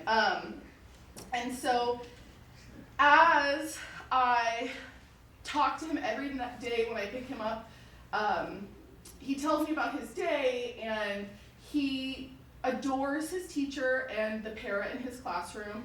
He tells me about the marvelous things he's learning. We keep books in the car, and he likes to tell me the spine, the front, the back. He points out all the letters of his teacher's name, his name, my husband's name, that he is noticing, shapes, the homework she sends home. He went around to pictures of shapes of circles, and I was amazed at the things that he could pick out that was a circle that I would not have even, you know, I would have looked for really obvious things, and he was really hunting for them. And I just appreciate how much time and understanding and care that she gives to him every day. And I want to know that in this district, my son is going to have teachers that are supported by their board. And so that's really important to me as a parent. Thank you.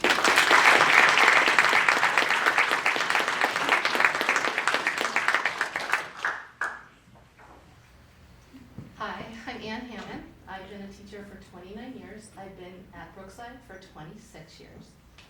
I'm super nervous because you're not first graders. But I really feel like I need to speak because I keep hearing we're saving for a rainy day. And I think it's here.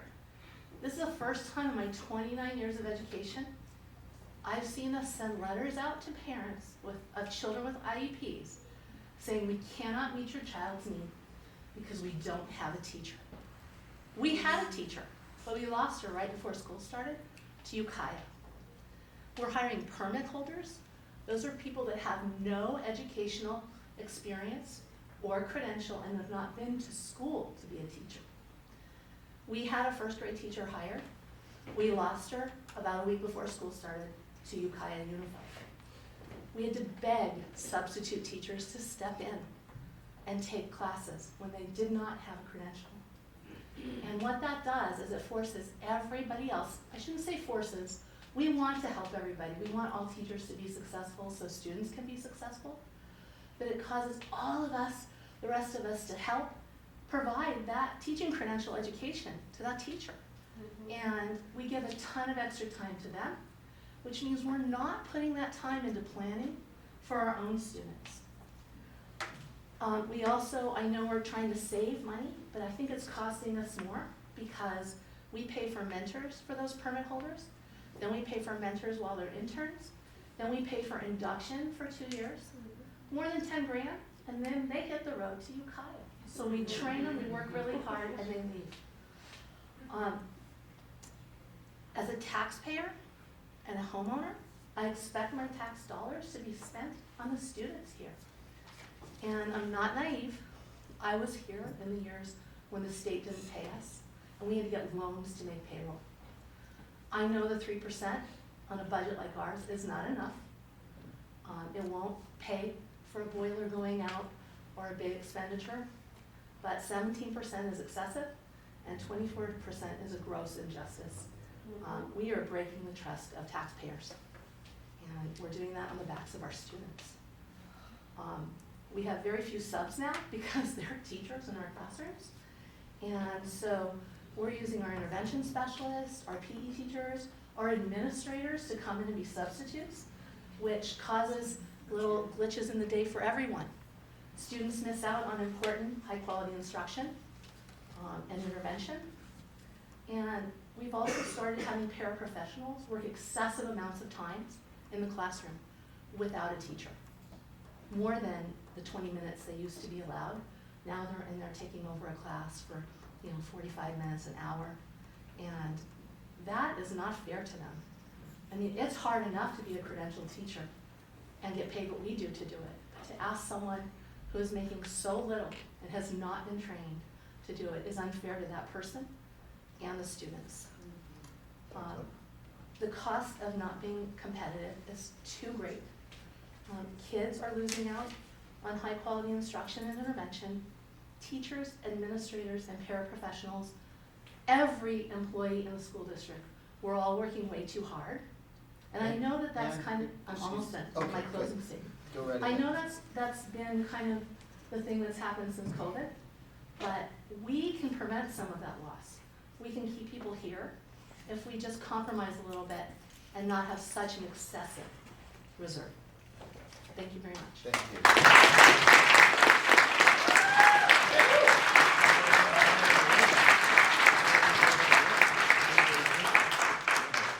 Hello, my name is Abby Bunton, and I'm bringing a slightly different perspective than many, not all that I've heard, but many. I am currently in my 3rd year of teaching here at Willits Unified, and bring with me 20 plus years of experience from Florida, Nevada, and California. I've never taught anywhere other than a Title I school and have dedicated my life to students who have needs that are sometimes greater than the resources I've had to give them. I grew up in neighboring Redwood Valley, and I chose to come here to finish out my career and retire in this area. I love this community in the last 2.5 to 3 years that I've been here. The students, my interactions with students, families, the community, it has been a wonderful experience. Unfortunately, I am also a single income household with 2 daughters. And as much as I would love to just say that I can do it, sometimes I can't. And I would be remiss if I didn't at least consider what I could make going down the hill. And that saddens me.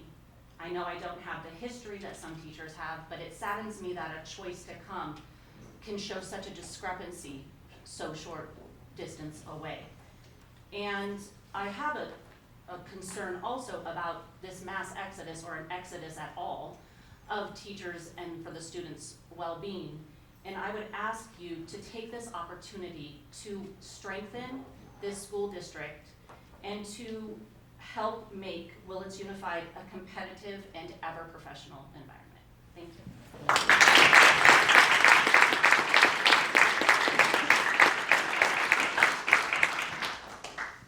Hi, my name is Katie Shekels. I work at Blosser as a 4th grade teacher. Like Abby, this is my 3rd year at Willits Unified. I came, in fact, I drive every day from Lake County to come up to Willits. And I did it, I thought, oh, I'll do it for a year, see if I like it. And I fell in love with the community, with the students, with my school site, my colleagues. They're fantastic.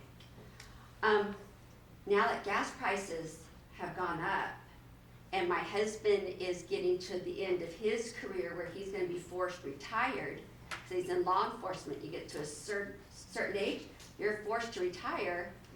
I have to make some hard decisions. Is this a place I can continue to work? And granted, this has been the best my mental health has been at a district versus some of the districts I've worked at over in Lake County. And that's what's kept me here. So am I going to risk that to go back to a district I know is not going to be necessarily my favorite? Or do I get to continue to work where I want to work? I enjoy the drive. It's my me time, right? I listen to books. Here I have work, I have kids, all great. I get home, there's husband, there's my lovely, almost 86-year-old mother-in-law. You all know. So, that hour each way is my me time. So I enjoy it. But with gas prices the way they are, and with, retirement on the loom for him, I have to make that decision. And I need professional pay for my professional services. And it's taken me over 8 years to get not only bachelor's, teacher credential, and then you have 2 years of induction before you can get that clear credential. 8 years. I could have been through med school in 8 years. So, thank you.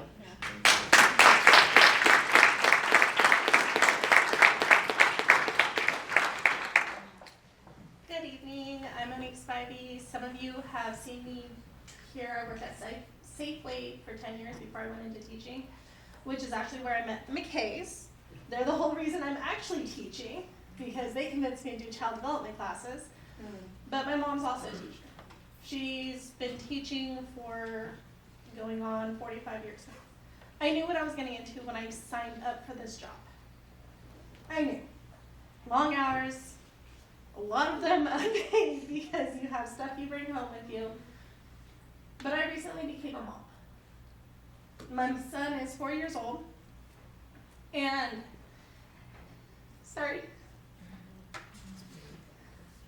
there's been times where I've worried if I'm going to make my rent because I'm doing it on my own. I love the people I work with here at Willits. They are so supportive and supported me in so many different ways, which is why I'm emotional, and I'm sorry. Public speaking has never been my forte, by the way. But just having to worry about my son as he gets older and providing for him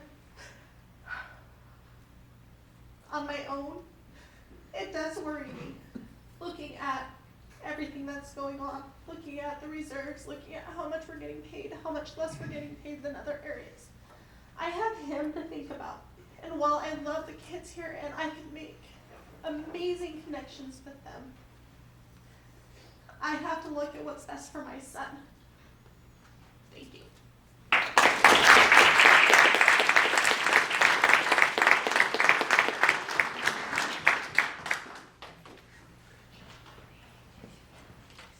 Hi, my name's Angela Hinojosa, and I wasn't planning on speaking.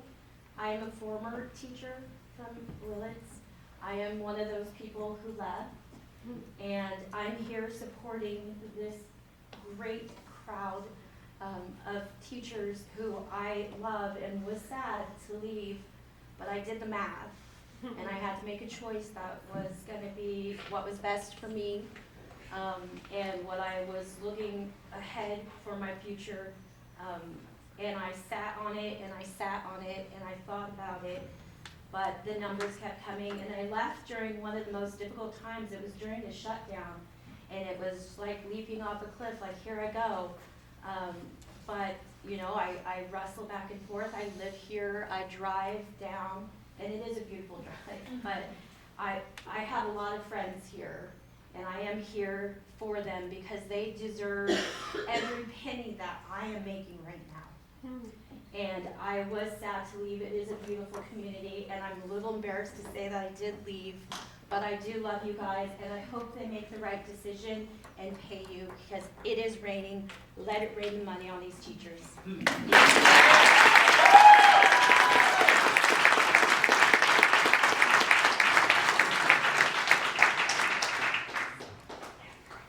really don't want to do this again. My name is Megan White. I'm an extreme introvert. I don't think anybody knows here how much of an introvert I am, because I tried. I use up, it feels like 99% of my energy being a teacher for this community, for you guys, for our students. I put in, which is horribly embarrassing and saddening, more time on my students than my own children, which really pisses me off. Okay? I have had it almost every single year. I wanted to quit. I hear all these people say how much they love the community and they love the students. And I'm going to be real with you, I'm going to be honest. I loved my community, I did. Teaching has sucked so much out of me, it is so hard. And at the middle school, what we went through, what I went through, if I had to go back, I would never choose to be a teacher. I would not. I spent $1,000 of my own money my first year teaching to try and get them the supplies that I thought that they should have. After that, I decided, well, my husband got upset at me, and I was just tired. Like, why, I can't. I miss my family. I'm burnt out. When I go home, I don't want to do anything, and yet I stay up at night. I've trained myself to try and wait to do my homework until after my girls are asleep, or hopefully asleep, because they don't always sleep very well, to do my homework then. I am tired. I have sleep apnea. I haven't gotten a machine because I can't freaking sleep with those things until I go home. I am so tired, and I think you guys are tired of being here tonight. Please don't make us do this again. I don't like speaking out like this. I don't like spending more of my energy or more of my time when I should be with my babies, my husband, who's also a police officer. We are tired of putting our services out there. I want to be appreciated. I already have low self-esteem as it is, and it's hard for me to put myself out there with my students to try and pretend that I have higher self-esteem than I do. When I don't feel as awesome, I share with them all the depression I've gone through, all the emotional scars of having OCD in a level that I could never explain and express to you guys when I was a teenager. And I'm able to share with my students that trauma and that stress. I have so many kids that come up and hug to me this year more than any year before, saying that that I am one of the reasons they come to school, which I am not used to hearing.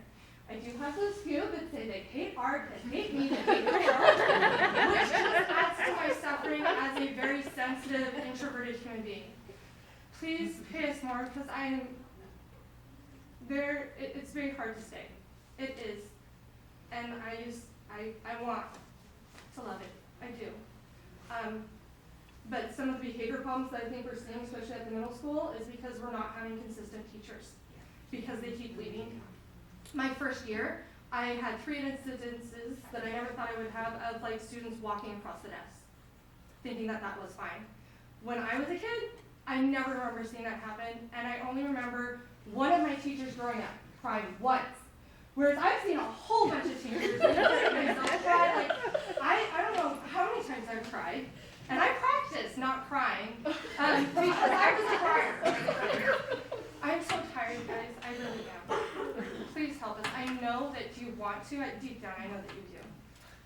Please. Thank you. You're awesome. Make it away.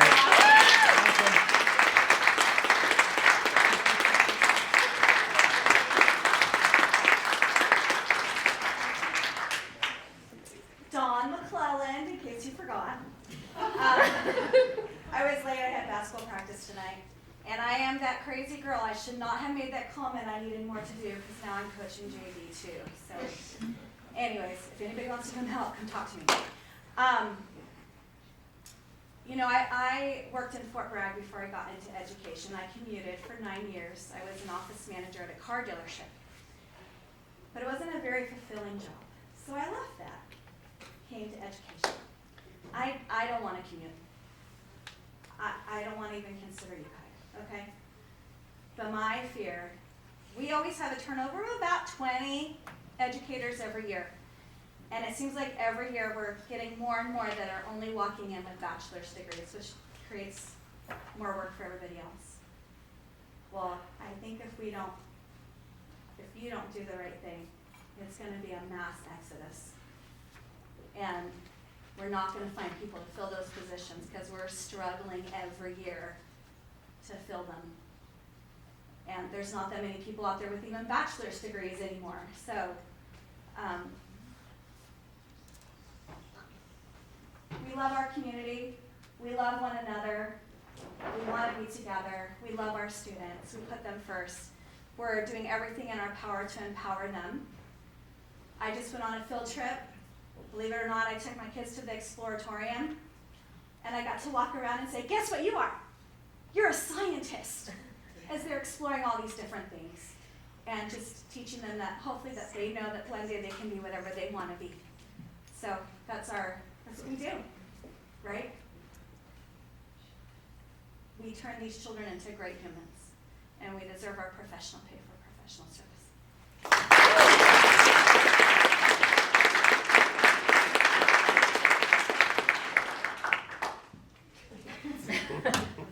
Right?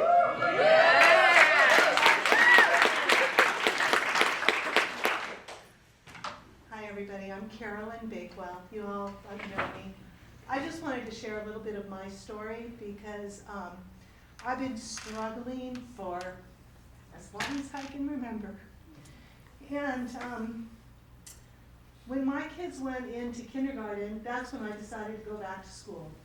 And I worked as a kindergarten assistant, and it took me 10 years working, going to school, raising my children as a single parent to get my credential.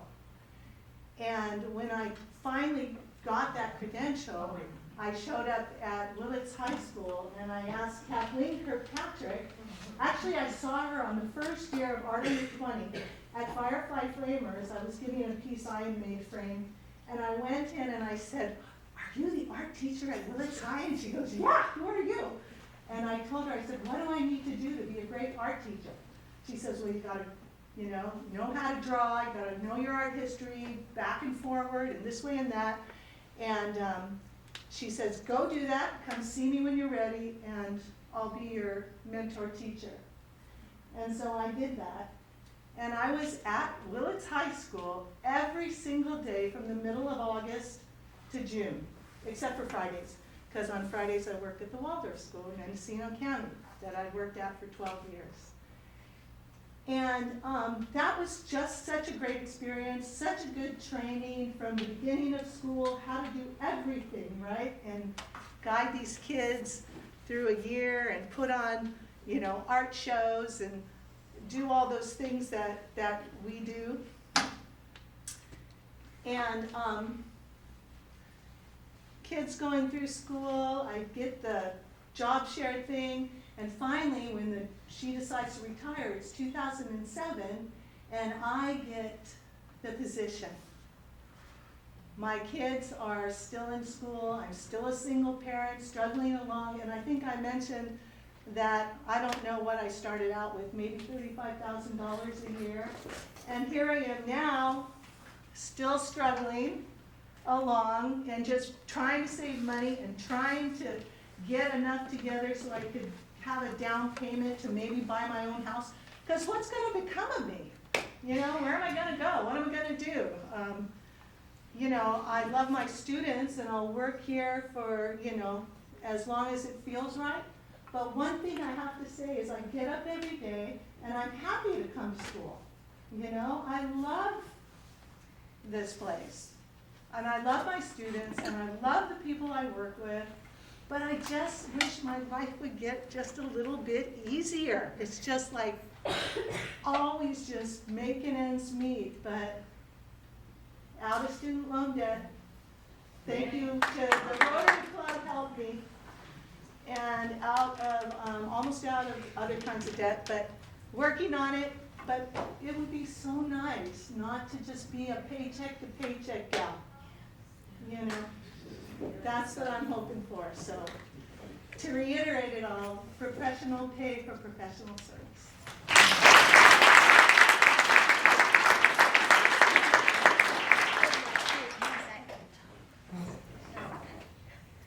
Anybody else rushing up?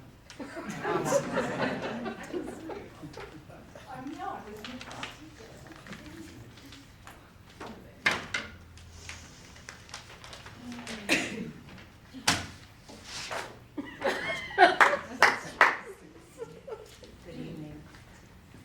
Educators can read. Educators can research and study.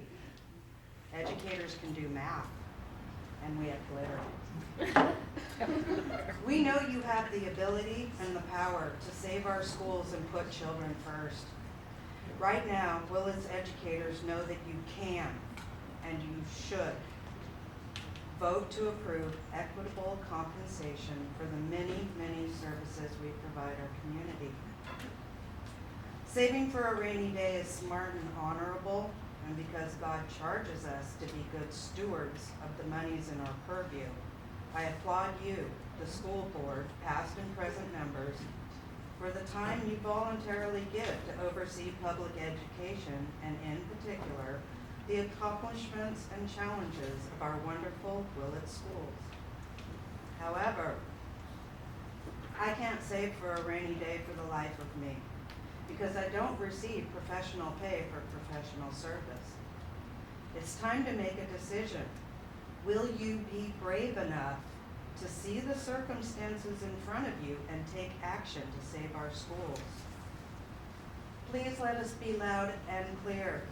Saving for a rainy day is not possible for educators who are renting, much less wanting to buy a home. Saving for a rainy day is not possible for educators who are taking second jobs to pay their bills. Saving for a rainy day is not possible for a single adult, a married couple, and especially not a family who have students who attend our schools and contribute to our ADA. Saving for a rainy day is not possible for any educator in Willits because we are not being paid an equitable wage. This needs to change. The Willits Unified School Board is responsible for overseeing the monies that the state of California distributes to our school district. It is an onerous and overwhelming task to deeply, truly understand the budget, and we're grateful for the time and energy you put into studying the issues and spreadsheets, etc. It is imperative that you dig deeper and make the critical decision to spend down our reserves and bring Willits teachers equitable compensation for services they provide to our community. The rainy day is here, right now. The state reserve requirement is 3%. Oh my gosh, Brandon made a great PowerPoint. You got all this. Okay, so the state says 3%. Urban districts have a maximum cap of 10% for reserves. But because we're rural, we aren't legally held to that limit. Nearby school districts maintain a 7 to 14% reserve. So why does ours continue to be so much higher? This never gets adequately answered. While it may not be illegal to have a 25% reserve, is it moral? Good stewardship of finances requires us to consider so much more than saving for potential catastrophes. What rainy day in the future could possibly justify the suffering of our employees, not just financially, but also emotionally and physically, as we continue to run our schools with shortages and vacancies and no subs, requiring educators to do so much more than just our job description. Burnout is a very real experience for many. We need to attract and retain quality educators in Willits. In addition to multiple vacant positions, 15% of educators in a Willits classroom today are not credentialed. And of those, only a handful are even in a credential program. Excuse me, it looks like you're almost done, am I correct? Then I'll go to the end of the line. Oh, yeah, but are you almost done? We'll let you. No. Okay. I got 5 paragraphs. Okay, okay. You can go to the end of the line if you'd like, or you can read it. I'll give you your choice. Finish us off. Yeah.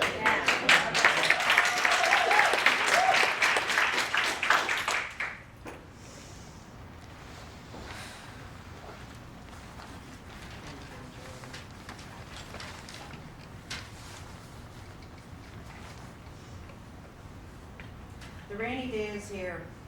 The lunchroom conversations on every campus revolve around how impacted our jobs are by the unfilled positions, the shortages of subs, and the added hardships of teaching in a post-pandemic environment. It is astonishing to realize that we can drive 20 miles in any direction and earn thousands more than Willits is paying. We will be facing an exodus in the coming year if you continue to choose an unnecessarily high reserve over competitive compensation for your educators. In closing, I appeal to you from the bottom of my heart. Please do not make me leave my community. I love where I work. I love the people I work with. I love the job I do. In addition to the regular workday, I serve in a volunteer capacity in community events. I run an after-school theater and music program with 80 students. I spend my own resources to ensure my students are exposed to science and art and music. I would be remiss not to mention that I have worked for the last week while sick because there are no substitute teachers available. I currently have a fever right this minute. I pour out my heart, soul, blood, sweat, and tears for our Willits children, as do we all. I want to continue giving Willits children the best of everything I have to give. I want to continue working to help Willits children to become the best they can become. I'm here asking you to honor and value that as much as the other districts around us do. Recognize that the rainy day is here. The rainy day is now, and make the decision to give Willits educators the equitable compensation we deserve. Thank you.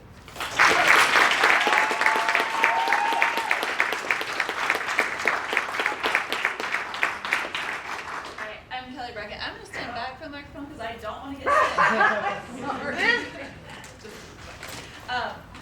I teach ag science here at the high school, and I'm going to be really quick and short, but I just want to say that we are not actually just teachers. We, even if we don't have children ourselves, we're still their parents. We protect them when bad things happen. We teach them hands-on skills that they may not learn at home, that parents should be teaching them. So we are doing more than just what educators do. I currently was just in Indianapolis for a week with 9 of our kids, taking them to explore areas that they may never see. I took 2 of my kids had never been on a plane before. And these are things that we do all the time. We may not take them out of state or anywhere like that, but we still are teaching them things that they may never get to experience before, because we're professional and that's our job. We love it. It is very hard. I have a kid in college right now, and she's got to pay for herself. She had to get scholarships. She had to do all the hard work because I can't help her. So we're just asking for professional pay for professional services.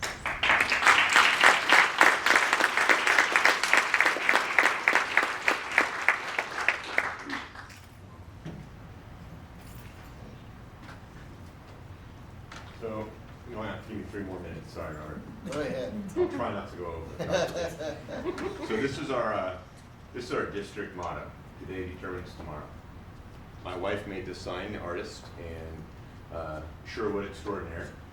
She's the one that made that fantastic speech earlier as well, and I'm very proud of her as a mom, as a wife, and as a parent to my children.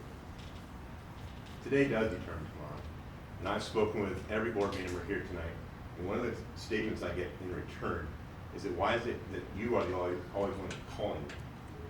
And the reason I'm not the one that's calling you is because members out in our audience are calling me. And the way it works is we are representatives, right? We represent our members as an executive board, as a negotiator, and then we try to save you time by bringing all that information to you in a single phone call instead of a 2-hour meeting. And so in the future, when we call you, don't ask us who we're representing. We are representing Willits Teachers Association.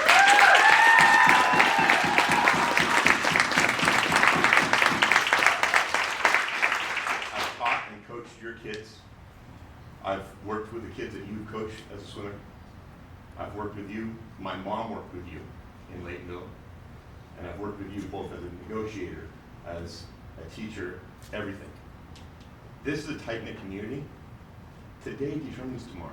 The decisions you make in the near future will determine if Willits becomes a spiral and a place to learn and then go to Ukiah or other places, or if it becomes the place that people want to come and work. One board member asked me, what do you think the salary should be for Willits teachers? How close to Ukiah do you think it should be? And my response was, it should be higher than Ukiah.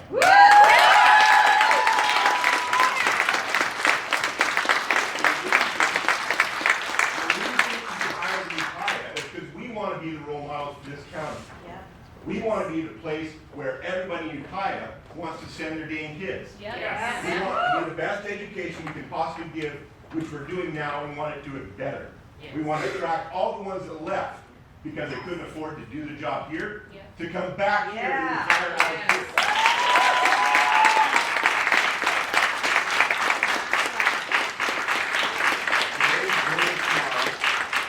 We want professional pay for professional service. Right now, you're going to experience what it'll look like if we don't get it. The rainy days.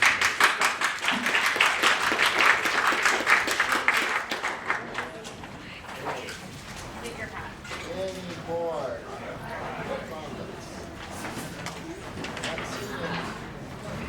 Item 16, items for the next regular board agenda. Oh, I apologize. You might have a parent, on another subject.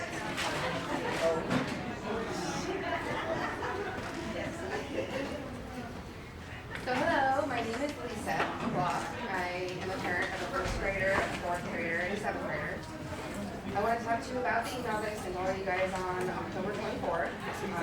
The 14th Amendment is equal education for all. With COVID restrictions lifted, most of the season parents thought that things would resume as normal, pre-COVID style, with school rules and the drop-offs and pickups going back to old procedures. Half of the school district has gone back to normal with the school grounds opening at 7:30. Brookside and Gloucester have not. The principals say that it's due to gun violence. If that is true, then why are the two youngest schools are the only ones to enforce excessive guidelines, when statistically they are in the bottom tier due to their age, according to the National School Shooting Database? The superintendent said it was because he didn't know if the CDC was going to shut things down again at the beginning of the school year, so he left procedures in place.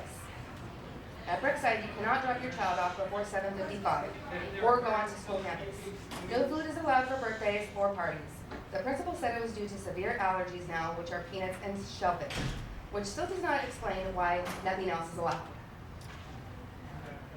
At Gloucester, they're locking the gate after the bell rings.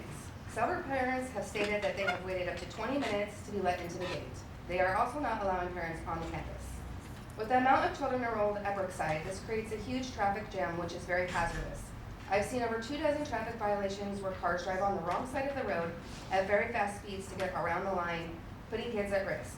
I've almost got hit several times from people that were irritated from waiting so long that they go out of turn or they're not turning into the school so they don't want to wait. Going door to door around Brookside, a few people said it's very inconvenient to have to wait in those very excessive long lines. The mailman said it's made him behind on his route more times than he can count. Several studies have proven the benefits of parental involvement in the school. Not only do children benefit, but their families in the school do as well. Students thrive when their parents become a part of the classroom. The children have higher grades and higher test scores, enrollment in more advanced programs, better school attendance and homework completion rates, improved social skills and behavior. Students acclimate better to school environments. They have higher self-esteem. They're more likely to graduate from high school and attend college.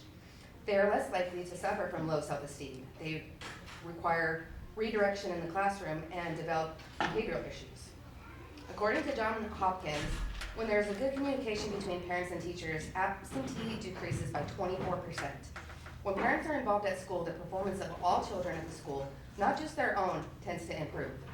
The more comfortable parents are talking to teachers, the more likely they are to devote their time to volunteer, fundraising, PTO, and other school activities. Schools should reach out to families, making us feel welcome as full partners in the educational process. I have started a petition to show that I am not the only one unhappy with the protocol now, which I can share with you today. Please lift the restrictions and go back to the old procedures. Thank you. Thank you very much. Thank you very much for your time.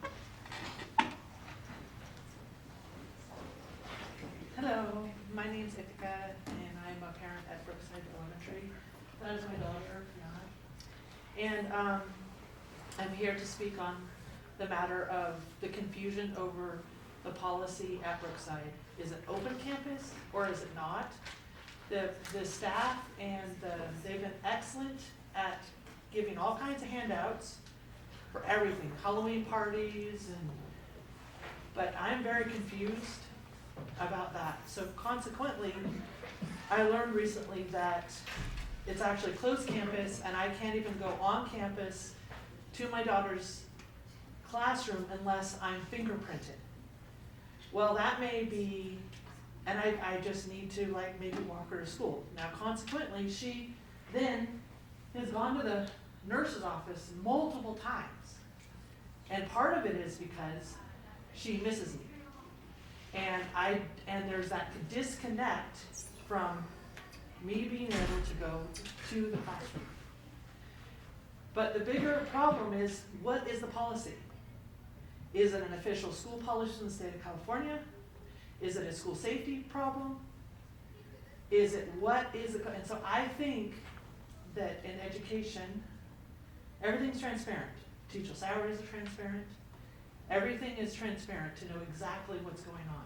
Is it a school safety problem? Is there been a shooter active in the community? Is that why it's closed? Consequently, the lack of communication, I think, has caused more issues then.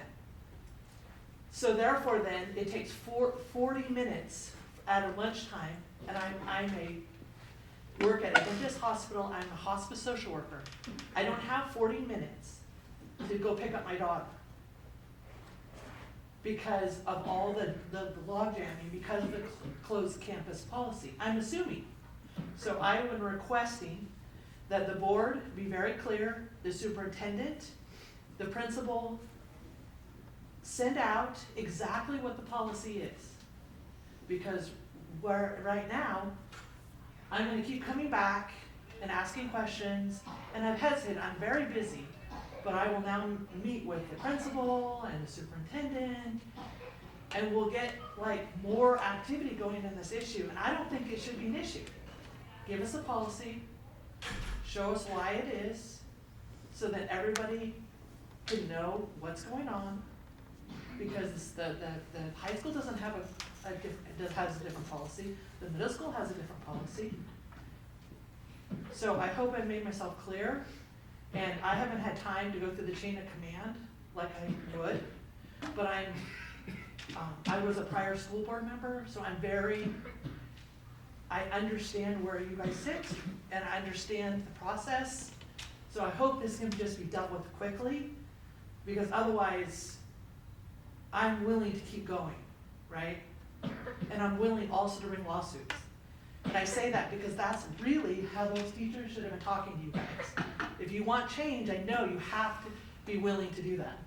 So please, tell the principal, give us the policy, give us the backing, so we can figure this out. I shouldn't have to have 40 minutes to get my kid. I shouldn't have to not have her go in the classroom briefly so she's okay. And there's multiple stories. So next board meeting, we'll bring multiple stories of how harmful this policy is. Okay? Thank you. Thank you very much. Okay, now, did we have some people out there that, Not currently, but Not I currently. want to give them a chance. okay. Not seeing anything? Okay, so. Wouldn't hurt to ask, the Zoom community, maybe wants to speak. Is there anyone out there in Zoom that would like to speak?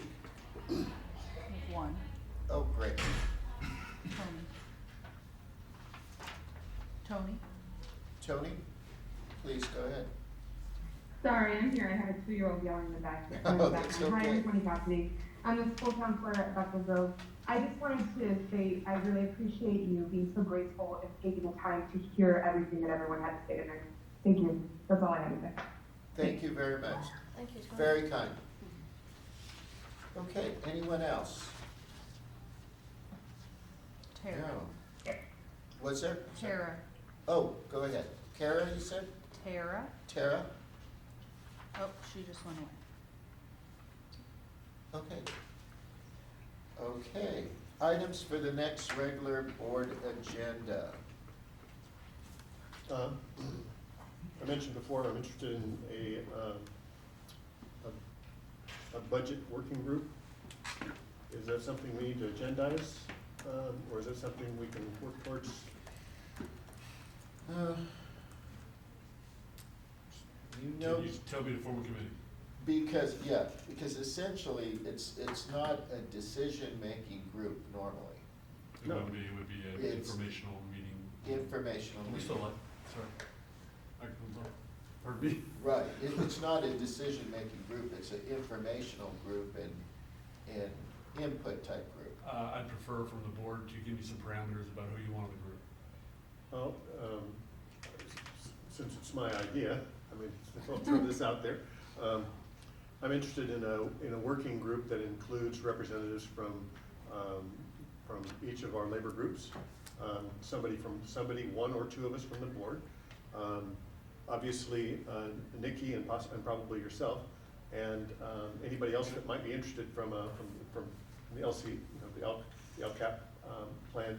Basically, I'm interested in making sure that our budgetary process and our decision-making process for developing the priorities of the district in terms of financial stuff is completely transparent. And I'm interested in for a variety of reasons. One is because, I want to know a little bit more, and the budget is important to me. The other is, when it comes down to dealing with things like negotiations and so forth, the more information that all of our groups that have all of our stakeholders have, the easier it is, I think, to be clear about where we are and what our objectives are, why we're doing the certain things that we're doing, and so forth. If I may, I think that's a phenomenal idea. I think it's a great idea. I'm thinking about quarterly meetings too, by the way. I would like to suggest that a priority of facilities, academics, culture, climate culture need to be developed.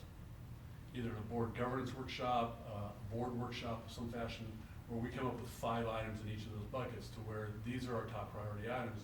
And then that connects to the budget committee to go, okay, how do we pay for these things? How do we move forward? But as of right now, we have the LCAP as basically our top 3 priorities. Well, those are very broad, they're very global. And so having defined and delineated, priorities in crucial Exactly, and I buckets. understand that, but I guess what I'm trying to say here is there's so many things out there that we don't have front and center. One of them, as an example, is security. We talked, the lady here was bringing that up, and I mentioned a while back that I'd like to see us hire a consultant that comes in and tells us, what we should be providing for security of all of our campuses, and whether it be technology, whether it be resource officers, whether it be better fencing, all of those sorts of things.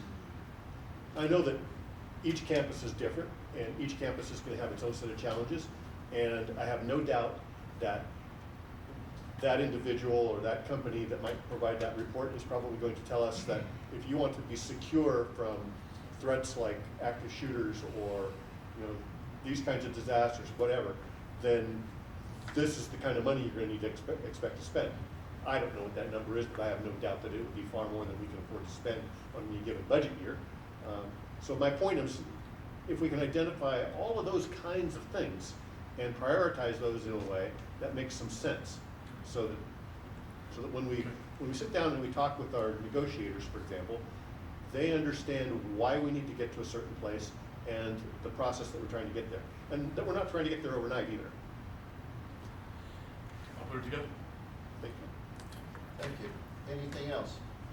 Just that I think that whole idea is a good one. I'd hope to have an opportunity to be on it as well.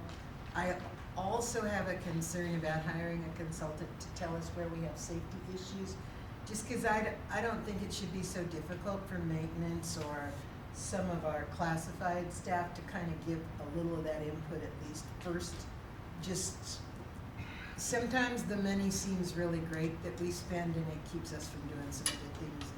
But I'm 100% in favor of a plan that makes it a lot more transparent. More than just saying it's transparent, you know, to be real. And I would expect up front, it would have to be the two associations at least. And maybe they can have some leeway in who they choose to be involved. Negotiators need to be involved. They're the biggest, I would think, of both groups that are gonna have to pay attention and theoretically have in-services on finances and budgets. I would figure you guys do that.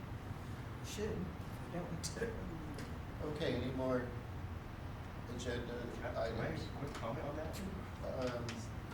You really shouldn't. No. But thank you, though. It's not open Yeah, for maybe if you more want. discussion. Oh, yeah. You can talk to him right after the meeting, and if you want to add Sure something to thing. that, please do it. And so now are we continuing to put what we want on the agenda or just? Yeah, no. Oh, yeah, okay, yeah. 'cause that was For just the a next comment, regular yeah. board agenda. Yeah, okay, then I have another one, and what I'd like to know about is any decision that was made when a cluster of us went to go see Bechtel Grove and were concerned about their lunch security times, you know, and I don't know what happened after that. I don't know that positions were advertised to have lunch supervisors, or if the 3 people who theoretically were doing it just needed an in-service on how to cover the whole area, or I sort of need closure So to you're what looking for happened. an update?